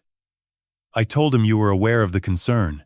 Before he left, Maggie said, he stopped at the door. He asked for a copy of the 1997 Missing Persons Report. I gave him one. He read the last page. "Your witness statement from the night of July 24th. He sat with it for a while without speaking. She paused. Then she told me the last thing. He said, "Tell him I still wind the watch every morning. I do not know why. I have never known why. But I have never missed a day." I sat in the Civic and held the pocket watch in my jacket pocket without taking it out. One that had stopped. One that had not. Both carried by men who could not explain why they carried them and who had only now begun to understand that the explanation was the same. Maggie came to my apartment that Friday evening. First time she had been inside in the 3 years I had known her. She sat at my kitchen table and told me what Ethan had found during his week, running his own parallel investigation. He had resources neither of us had: courthouse security, judicial database access, a legal team that could pull records in hours instead of weeks. "Bryce Nolan," she said. The name on the insurance policy contact line. Ethan's security team identified him. He is Sandra's cousin, and he works as a route coordination contractor for a logistics firm called Harwick Distribution Services, a mid-size freight company based in Roseville that handles overflow routing for several regional carriers. She paused to let that land. One of those carriers is Twin Cities Document Services. "He can see my roots," I said. He can see and modify certain assignments within his authorization level, Maggie said. Yes. Ethan's team had pulled the routing system access logs for the week of November 11th. A route modification had been entered on November 12th at 6:32 in the morning under an employee ID registered to Bryce Nolan. The modification changed the delivery instructions for one specific order, the Hennepin County Courthouse document delivery, from standard ground floor intake to 9th floor judicial chambers, hand carry required by assigned driver. The assigned driver was me. At 6:32 on November 12th, I had been in my van in the East Hennepin Depot yard, drinking coffee from my steel thermos. At that same moment, Sandra's cousin had been sitting at a keyboard redirecting my route so that I would end up on the 9th floor of a building I had never visited above the loading dock. He set up the meeting, I said. He wanted me to find Ethan. Yes, Maggie said. And there is more. She placed another page on the table. A second route modification under Bryce Nolan's ID. December 21st. My van. Interstate 94 westbound. Construction zone between Lowry Avenue and Broadway. 7:15 in the morning. And Sandra's debt to Mystic Lake Casino. $420,000. Due January 10th. 20 days away. The deposition room on the 6th floor of the Hennepin County Government Center had no windows. 4 fluorescent tubes hummed above a rectangular table built from pressed particle board and stainless steel legs. The chairs were gray fabric, bolted to wheeled bases that had not been oiled since their installation date. A small brass plate on each armrest read November 2011. The room smelled of recycled air and dry erase markers. A water pitcher sat at the center of the table, 3/4 full, with 4 clear plastic cups stacked beside it. Nobody touched them. Glenn arrived at 8:42 a.m. on December 2. He wore his gray uniform, the steel-toed boots he had resold 7 weeks earlier, and his grandfather's pocket watch in the inner pocket of his jacket, wound that morning at 4:51 a.m. As he had wound it every morning for 27 years. Maggie sat to his left in a navy blazer. A manila folder centered before her, edges aligned with the table's grain. Inside the folder were photocopies of 11 documents. The 1,997 missing person report, the Pine Ridge Children's Home intake log, the Northland Mutual Whole Life Lifey, the forged signature page, the 4 anonymous letters, the DNA report, and Walter Keene's signed witness statement. She had arranged them in chronological order. She had paper-clipped each one with a colored tab. Blue for 1,997. Yellow for 1,998. Red for 2,024. Across the table sat Assistant U.S.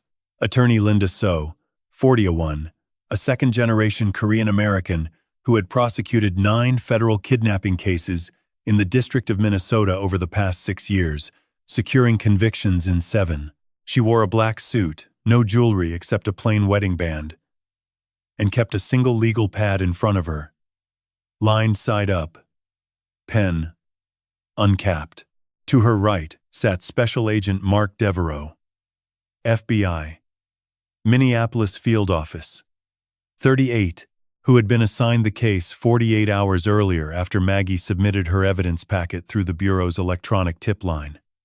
Devereaux's badge hung on a lanyard over a white dress shirt. He did not remove his jacket. Linda spoke first. She did not introduce herself with small talk. She said, "Mr. Hayward, I have reviewed the materials submitted by Miss Olson. I want to hear your account directly." Starting with the 24th of July 1997, Glenn set both hands flat on the table. He described the Minnesota State Fair, the corn dog stand at the intersection of Judson Avenue and Nelson Street, the Ferris wheel ticket he bought at 9:08 p.m. for $3, the last time he saw Daniel standing near the poultry barn at approximately 10:10 p.m., wearing a red sweatshirt, denim shorts, white sneakers, and a silver wristwatch with the engraving D.R.H. on the caseback. He described the 45 minutes of searching before he called 911 at 10:55 p.m. He described the responding officer, a Ramsey County deputy named Halloran, who wrote the initial report on a clipboard while leaning against a squad car under a sodium light. He described the weeks that followed. The Star Tribune article on page BW3, the community search parties, the DCFS interviews, the silence that settled over his apartment on Northeast Johnson Street like dust on a shelf nobody reached. Linda wrote steadily. She did not interrupt. Devereaux listened with his arms folded, occasionally shifting his eyes to Maggie. When Glenn reached the 12th of November 2024, the morning of the courthouse delivery, Linda stopped him. "Tell me exactly what you saw on the judge's wrist." Glenn said, "A silver watch. Railroad dial. Hand wound. Roman numerals. The crown was at the 3 o'clock position, not 12, which is specific to that model. It's a 1940s Illinois bun special movement. I know because my grandfather carried the same movement for 38 years on the BNSF line. And on the caseback, 3 letters. D. Period. R. Period. H. Period. I paid a watchmaker on East Hennepin $14 to engrave those letters in June of 1997. I have the receipt," Linda asked. "Do you have the receipt with you today?" Maggie opened the folder and slid a photocopy across the table. It was a handwritten carbon receipt from Lindbergh and Sons Watch Repair, dated the 14th of June 1997. Item: engraving. 3 initials. Silver caseback. Price: $14. Customer: G. Hayward. Devereaux leaned forward for the first time. He asked, "Miss Olson, you mentioned a DNA comparison. Walk me through the chain of custody." Maggie spoke without consulting notes. She explained that on November 25, she obtained a coffee cup used by Judge Ethan Mercer at the Lake Street Cafe, a public establishment. No warrant required for discarded items under California v. Greenwood and Minnesota precedent. She delivered the cup in a sealed evidence bag to North Star Forensics, a CLIA-certified lab in Bloomington, and submitted a buccal swab from Glenn, collected the same day and witnessed by a notary. The lab returned results on November 29. A 99.9998% probability of paternal match between Glenn Robert Hayward and the individual whose DNA was recovered from the cup rim. Linda set her pen down. She said, "That is not a courtroom admissible chain by itself, but it is sufficient for probable cause. We will obtain a court-ordered sample." Devereaux asked about Sandra. Maggie opened a second section of the folder. The red-tabbed pages. She presented the Northland Mutual Policy, the forged signature analysis, the Duluth Public Library watermark matches on the anonymous letters, the consistent misspelling of separate, and Walter Keene's physical description of a woman with a crescendo-shaped birthmark behind her left ear. Linda looked at Glenn. "Mr. Hayward, when did you last have contact with Sandra Hayward?" 1999, Glenn said. "The divorce was finalized in March. She moved to Duluth. I have not spoken to her since. And you believe she is the individual who removed your son from the fairgrounds in 1997? Glenn paused. He looked at the table. The fluorescent tubes buzzed. He could hear the wheeled base of Devereaux's chair creak against the floor. "I believe the evidence says that," Glenn said. "I am not able to say it any other way yet." Linda closed her legal pad. She told Glenn and Maggie that the FBI would open a formal investigation under 18 U.S.C. Section 1201 federal kidnapping statute, and that a federal arrest warrant for Sandra M. Hayward would be requested within 72 hours, pending judicial review. She advised Glenn not to contact Sandra, not to alter his daily routine, and not to discuss the case with anyone outside the room. Maggie asked one question.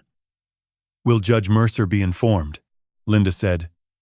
"Not yet. He is a potential witness and a victim. Notification will occur at the appropriate procedural stage." They left the building at 9:51 a.m. The deposition had lasted 69 minutes. Outside, the temperature was 18 degrees. A thin layer of ice covered the courthouse steps, and a maintenance worker in an orange vest was spreading salt from a 5-gallon bucket. Glenn stood on the sidewalk and watched the salt dissolve into the concrete, small crystals turning dark as they met the moisture underneath. Maggie said, 72 hours. Glenn reached into his jacket and felt the pocket watch through the lining. He did not take it out. He said, I've waited 27 years. 3 more days is nothing. But he did not move from the sidewalk for another 4 minutes. The 72 hours passed the way cold passes through a single-pane window, slowly, steadily, without any moment you could point to and say that is when it arrived. Glenn worked his routes. He delivered 11 packages on December 3, 9 on December 4, and 14 on December 5. He wound the pocket watch each morning at 4:51 a.m. He ate dinner alone at the kitchen table on Northeast Johnson Street, the overhead light casting a yellow circle across the same linoleum he had mopped every Sunday since 1998. He did not call Maggie. She had told him not to. He did not drive past the courthouse. He did not look up Sandra's address. He sat in the stillness of his apartment and listened to the pocket watch tick from the table where he had placed it 23 nights ago, and he waited. On December 5 at 6:14 p.m., Maggie called. She said 4 words. It's happening tomorrow morning. Glenn asked where. Maggie said Duluth. Superior Street. Sandra had been living in a second-floor apartment above a closed bookstore for the past 11 years. Unit 2YB, rent paid in cashier's checks mailed from a P.O. box she maintained on West 4th Street. Maggie had confirmed the address through utility records. An Excel Energy account opened in Sandra's name in April 2013. Average monthly bill, $47 in winter, $22 in summer. The FBI surveillance team had verified physical presence at the apartment on 3 consecutive evenings, December 2, 3, and 4. Sandra followed a pattern. She left the building at 8:15 a.m. each day, walked 4 blocks to a cafe called Beacon Coffee on East 1st Street, ordered a medium drip with 1 sugar, sat at the window table for approximately 40 minutes, and returned to the apartment by 9:10 a.m. She carried a canvas tote bag. She wore a green parka. She spoke to no one. Maggie told Glenn that Assistant U.S. Attorney Linda So had obtained the federal arrest warrant that afternoon from a magistrate judge in the District of Minnesota. The charge was 18 U.S.C. Section 1201, kidnapping.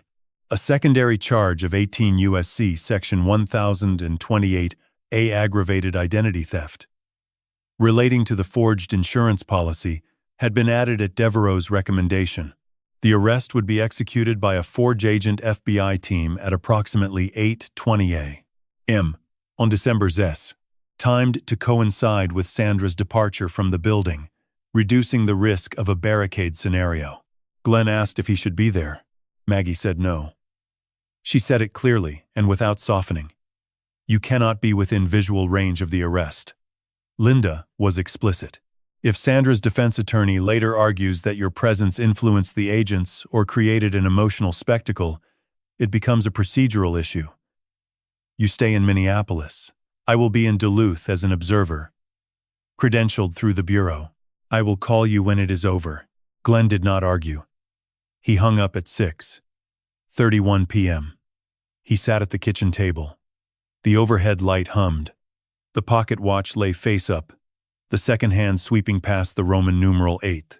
He thought about Sandra, not the Sandra of the evidence folder, not the Sandra of Walter Keene's testimony, but the Sandra he had married in October 1987 at the Ramsey County Courthouse, both of them 23 years old, her dress borrowed from her sister, his tie bought at a thrift store on University Avenue for $6. He thought about the apartment they shared on Lowry Avenue before Daniel was born. The kitchen with the green tile backsplash. The window that stuck in August. The radio she kept on the counter, tuned to WCCO. He thought about the morning Daniel was born, the 3rd of March 1988, at Hennepin County Medical Center, 7 pounds 4 ounces, and how Sandra held him against her shoulder and said, "He has your hands."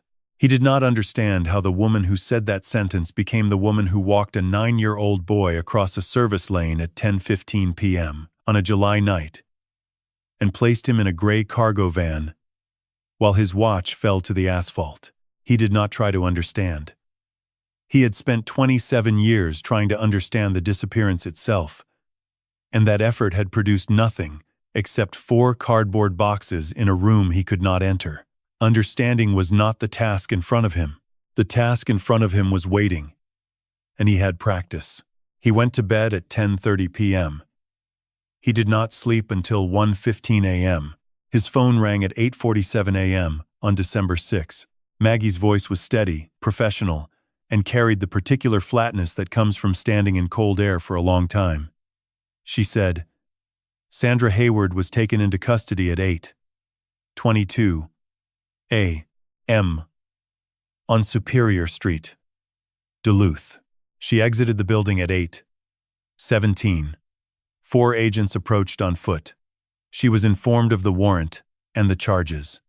She did not resist. She did not speak. She was transported to the federal building on West 1st Street for processing. Bond hearing will be scheduled within 48 hours. Glenn was standing in his kitchen. The thermos was on the counter. The coffee inside it had gone cold. He held the phone against his ear and looked at the pocket watch on the table. The second hand moved. The morning light came through the window above the sink at the angle it always came through in early December.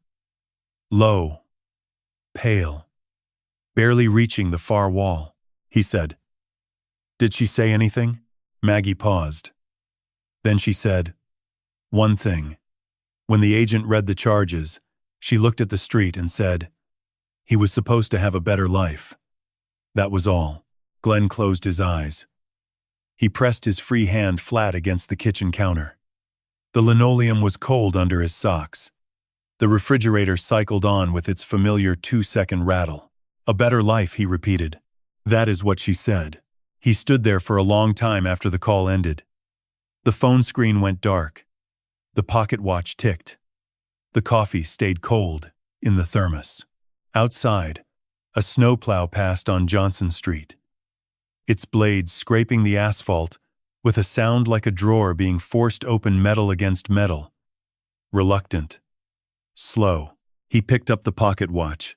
He held it in his palm, felt its weight 4 ounces, the same 4 ounces his grandfather had carried for 38 years on the BNSF line, the same 4 ounces he had carried for 27 years across every delivery route in the Twin Cities. The caseback was smooth, except for the 3 engraved letters. He ran his thumb across them the way he did every morning, a gesture so practiced it had become involuntary. Like breathing, like grief. He set the watch down. He poured the cold coffee into the sink. He refilled the thermos with hot water from the kettle, added 2 scoops of ground coffee from the canister beside the stove, and screwed the cap on. He put on his boots. He zipped his jacket. He picked up the pocket watch and placed it in the inner pocket, against his chest. He had a route to finish. The bond hearing was scheduled for 1:30 p.m. on December 8 at the United States District Court for the District of Minnesota, Courtroom 7B, in the Warren E. Berger Federal Building on Robert Street in downtown St. Paul. Glenn had never been inside a federal courtroom. He had delivered packages to the lobby twice in 2019, but security stopped him at the elevators both times, and a clerk came down to collect the envelopes. Maggie drove. She picked Glenn up at 12:15 p.m. from the apartment on Northeast Johnson Street in her silver 2018 Honda Accord. Odometer at 141,000 miles. They crossed the Hennepin Avenue Bridge in light traffic. The Mississippi was half frozen, dark water visible through white seams of ice that ran parallel to the current, like cracks in old plaster. Neither of them spoke for 7 minutes. Glenn broke the silence at 12:22. He said, "Will I see her?" Maggie kept her eyes on the road. Yes. She will be brought in through a side entrance. You will be in the gallery. Third or fourth row. She will be at the defense table. Approximately 20 feet from you. 20 feet. Approximately. Glenn looked out the passenger window. He said, I have not seen her face in 25 years. Maggie said, I know. They parked on Kellogg Boulevard at 12:48 p.m. $8 for 2 hours. They passed through the federal building security checkpoint at 12:57. Glenn placed the pocket watch in the gray plastic bin separately. The guard turned it over, read the engraving, and set it back without comment.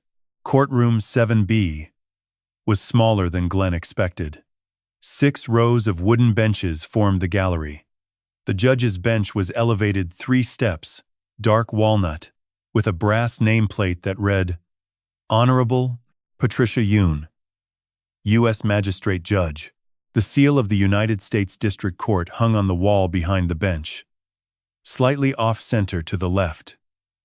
Glenn noticed this, the way he noticed everything in unfamiliar rooms, cataloging details as if they might be needed later.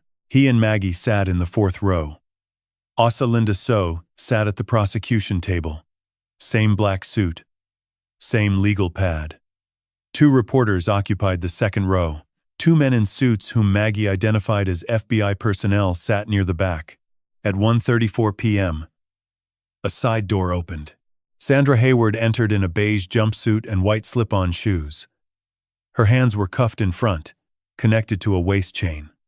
A U.S. Marshal walked on each side. She was 61 years old. Her hair was gray, cut short above the ears.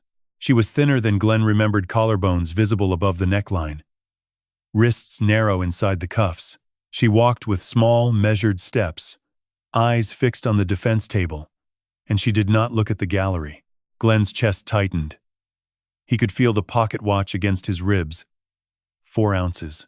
He watched Sandra sit beside her public defender, David Kaplan, and he tried to reconcile the woman at that table with every version of her he had stored for 25 years. The woman who made pancakes on Saturday mornings. The woman whose crescent birthmark sat behind her left ear. The woman who held Daniel on her shoulder and said, "He has your hands." He could not reconcile them. Judge Yoon entered at 1:37 p.m. She read the case number 24 U.S. 4187 and the charges: 1 count, kidnapping under 18, U.S.C. Section 1201, a 1 count aggravated identity theft under 18 U.S.C. Section 1028A. Sandra confirmed her name. Her voice was thin, steady, without inflection. It was the first time Glenn had heard it since spring 1999, when she called to confirm the address for the final divorce papers. Linda So argued for detention. She cited flight risk. Sandra maintained a P.O. box under a variation of her maiden name, paid rent in cashier's checks, had no verifiable employment since 2016. She cited severity: federal kidnapping carrying a statutory maximum of life imprisonment. She cited the forged insurance policy and the anonymous letters as evidence of sustained fraudulent activity. David Kaplan argued for conditional release. 61 years old. No criminal record. No passport. Limited resources. 11 years in Duluth. He proposed electronic monitoring and a $50,000 unsecured bond. Judge Yoon asked Linda one question. "Is the government aware of any co-conspirators?" Linda said, "The investigation is ongoing, Your Honor. We have identified at least one additional individual, a Bryce Nolan, believed to have facilitated the fraudulent insurance policy." Judge Yoon ruled in 90 seconds. Flight risk and obstruction risk confirmed. Detention ordered. Sandra would be held at Sherburne County Jail in Elk River. Preliminary hearing set for December 22. Sandra stood when the marshals approached. She turned toward the gallery for the first time. Her eyes moved across the rows past the reporters, past the FBI agents, past Maggie, and stopped on Glenn. She looked at him for 3 seconds. Her expression did not change. Her mouth did not open. Her eyes held something Glenn could not name. Not guilt, not sorrow, not defiance. Something older than all of those. Something carried for 27 years. The way he carried the pocket watch. Every day. Without setting it down. Then the marshals guided her through the side door. Glenn sat in the 4th row for 6 minutes after the courtroom emptied. Maggie waited beside him. The fluorescent lights hummed above the empty benches. The seal on the wall was still off-center. He said, "She looked at me." Maggie said, "Yes." 3 seconds. "Yes." He stood. He buttoned his jacket. He touched the pocket watch through the fabric, confirming its presence the way he confirmed it every time he left a room, a habit so deep it had become architecture, built into the structure of his body. The way load-bearing walls are built into a house, invisible, until you try to remove them. They walked to the elevator in silence. On December 19, 3 days before the preliminary hearing, AUSA, Linda So, called Maggie at 4:10 p.m. and said it was time. Ethan Mercer needed to be notified. The Bureau had delayed as long as procedure allowed. But the preliminary hearing would introduce evidence that named him directly. The Pine Ridge intake log, the Mercer adoption file, the DNA comparison. And he could not learn these facts from a courtroom transcript or a reporter's phone call. Linda asked Maggie to arrange a meeting. She said Glenn should be present if he was willing. She said the meeting should take place in a controlled environment, preferably Maggie's office, with an FBI victim witness coordinator available by phone. Maggie called Glenn at 4:38 p.m. She explained the situation in 4 sentences. Glenn said yes without hesitation. He had been waiting for this moment longer than he had been waiting for Sandra's arrest longer, in some ways, than he had been waiting for anything since 1997. The arrest was punishment. This was something else. This was the part where his son learned he had a father. The meeting was set for December 20 at 11 a.m. at Maggie's office on West 7th Street in Street Paul, above the watch repair shop. Glenn arrived at 10:22 a.m. He climbed the narrow staircase with its oak banister worn smooth by decades of hands. Maggie's office smelled of paper and cold radiator dust. She had cleared the desk. 2 chairs faced each other across the surface, no files, no folders, no photographs. A 3rd chair sat against the wall near the window. Maggie would sit there. Glenn took the chair facing the door. He placed the pocket watch on the desk, face up, the second hand moving. He had wound it at 4:51 that morning. He had polished the case back with a soft cloth for the first time in 11 years. The engraving D.R.H was sharp under the overhead light. Ethan arrived at 11:03 a.m. Glenn heard his footsteps on the staircase, deliberate, evenly spaced. The rhythm of a man accustomed to measured movement. The door opened. Ethan wore a dark coat over a white shirt. No tie. His left wrist was bare. Glenn noticed this immediately. The watch was gone. Ethan had removed it. Maggie stood and introduced herself. She gestured to the chair across from Glenn. Ethan sat. He looked at Glenn, then at the pocket watch on the desk, then back at Glenn. His jaw was tight. His hands rested on his thighs. He said, "Miss So told me this concerns the case against Sandra Hayward and that I am connected to it in a way I don't yet understand.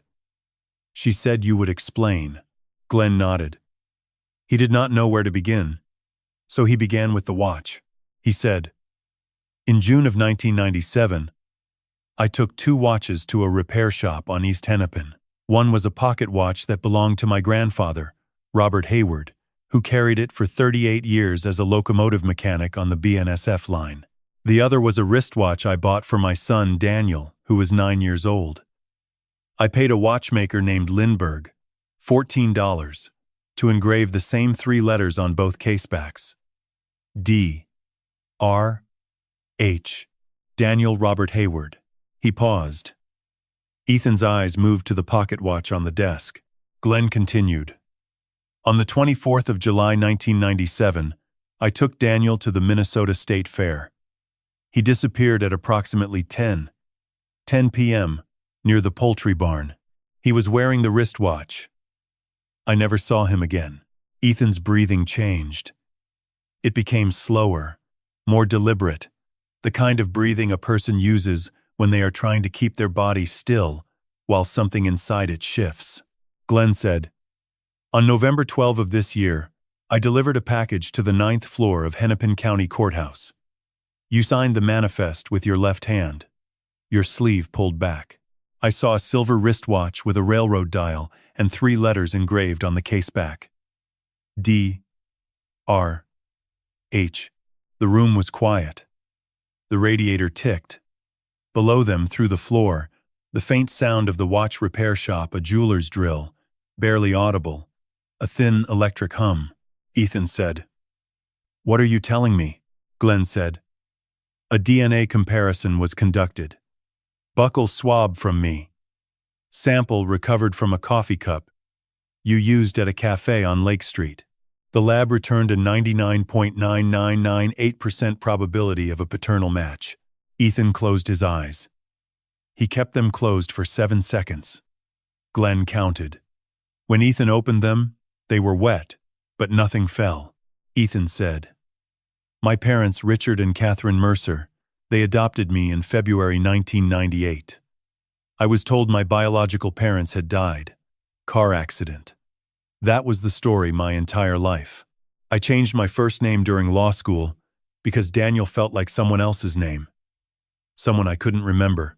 Glenn listened. He did not interrupt. Ethan said, "The watch. Catherine gave it to me on my 18th birthday. She said it was found with me when I arrived at the children's home. She said it was the only thing I had." He looked at the pocket watch on the desk. He reached toward it, then stopped. His hand hovered 3 inches above the silver case. "May I?" he said. Glenn pushed the watch forward with 2 fingers. Ethan picked it up. He turned it over. He read the engraving. He held it the way a person holds something that has just changed the shape of every memory they possess carefully, with both hands, as if it might rewrite itself if he pressed too hard.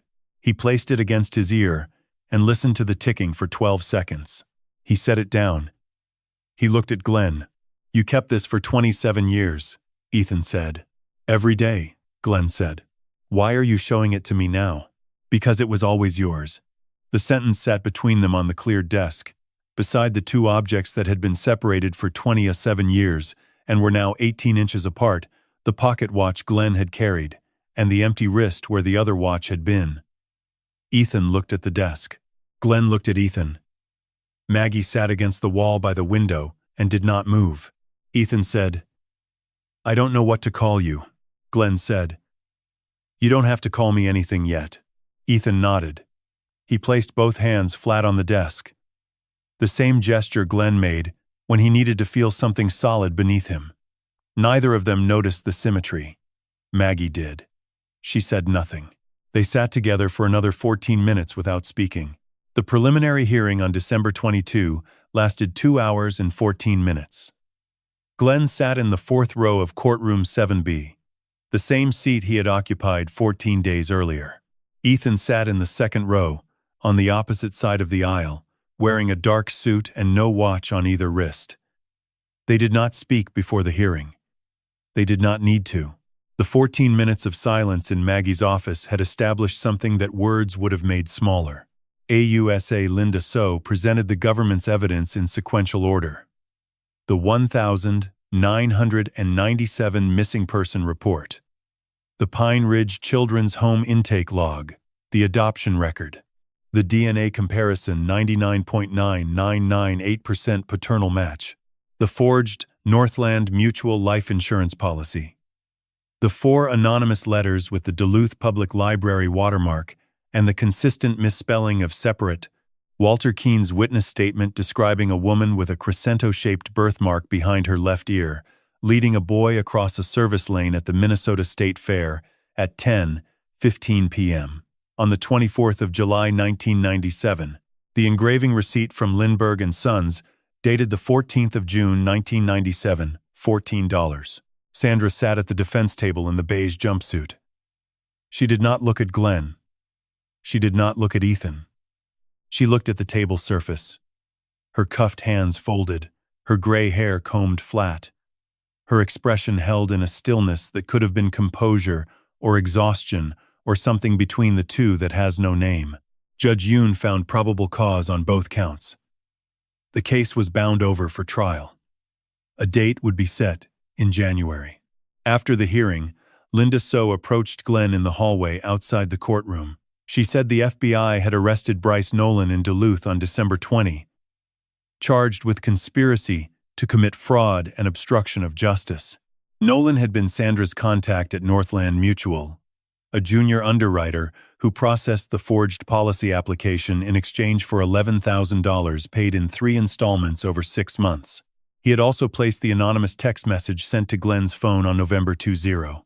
Nolan had cooperated within hours of arrest and confirmed Sandra as the sole architect of both the insurance fraud and Daniel's removal from the fairgrounds in 1997. Glenn asked, "Did he say why she did it?" Linda paused. She said, according to Nolan, Sandra told him she believed the child would have a better life with a different family. She said she was unable to care for him, and that you, her word, would never let her leave if Daniel stayed. She framed it as protection. Whether that is true, or whether the insurance policy suggests a longer financial motive, will be determined at trial. Glenn stood in the hallway with its marble floor and brass fixtures and fluorescent lights and thought about the word protection. He turned it over the way he turned the pocket watch over each morning, examining it from every angle, looking for the engraving that would make it legible. He did not find one. He walked outside. The temperature was 12 degrees. Ethan was standing on the courthouse steps, hands in the pockets of his dark coat, watching traffic move along Robert Street. A city bus passed, route number 62. Its windows fogged from the inside. Glenn stopped 3 steps above him. He said, "The hearing is done." Ethan said, "I know. I stayed for all of it." They stood in silence for 40 seconds. A woman walked past them carrying a briefcase and a coffee cup, her heels clicking against the salted concrete. Ethan said, "I called my parents last night, Richard and Catherine. I told them what I learned. My mother cried for 20 minutes. My father said he had always suspected the adoption paperwork was incomplete, but he never pursued it because he was afraid of what he would find." Glenn said, "They raised you." "Yes. Then they are your parents." Ethan looked at him. His eyes were steady, the same brown as Glenn's, the same slight downward slope at the outer corners that Glenn saw in his own mirror every morning and in the photograph of Daniel at 9 years old holding a corn dog at the state fair. Ethan said, "And what are you?" Glenn considered the question. He had considered it every night since December 20, lying in the apartment on Northeast Johnson Street, the pocket watch on the kitchen table, the overhead light off, the refrigerator cycling on and off with its 2-second rattle. He had not found an answer that fit. Father was too large, stranger was too small. Every word in between carried weight. He was not sure either of them was ready to hold. He said, "I am the man who kept the watch." Ethan nodded slowly. He reached into his coat pocket and took out the silver wristwatch, the one he had worn on his left wrist since Catherine gave it to him on his 18th birthday. The one that had stopped at 10:47 p.m. on the 24th of July 1997, the one Glenn had last seen on the 9th floor of Hennepin County Courthouse on November 12. He held it in his open palm. "I had it repaired," Ethan said. 3 days ago. A shop on West 7th. The man downstairs from Maggie's office. He replaced the mainspring. It runs now." Glenn looked at the watch. The second hand was moving, sweeping past the Roman numerals in small, steady increments, the way it had swept 27 years ago on the wrist of a 9-year-old boy who had not yet learned that time could stop. Ethan said, "He told me something when I picked it up. He said a hand-wound watch does not keep time on its own. Someone has to choose to wind it every day, or it stops." Glenn reached into his jacket and took out the pocket watch. He held it beside Ethan's wristwatch. 2 silver cases, 2 railroad dials, 2 sets of Roman numerals, 2 casebacks engraved with the same 3 letters by the same watchmaker for $14 in the summer of 1997. One had stopped for 27 years. One had never stopped. Now both of them were running. He did not say anything. He did not need to. The 2 watches ticked beside each other in the December air, out of sync at first. Then closer still, until Glenn could no longer tell which sound belonged to which watch, and it did not matter. Because they were both keeping time, and they were both here, on the steps of a courthouse in St. Paul, Minnesota. 12 degrees. The sun low and pale above the rooftops. And the man standing beside him was his son. Ethan put the wristwatch back on. Glenn returned the pocket watch to his jacket. They walked down the steps together, side by side, into the cold. Neither of them looked back.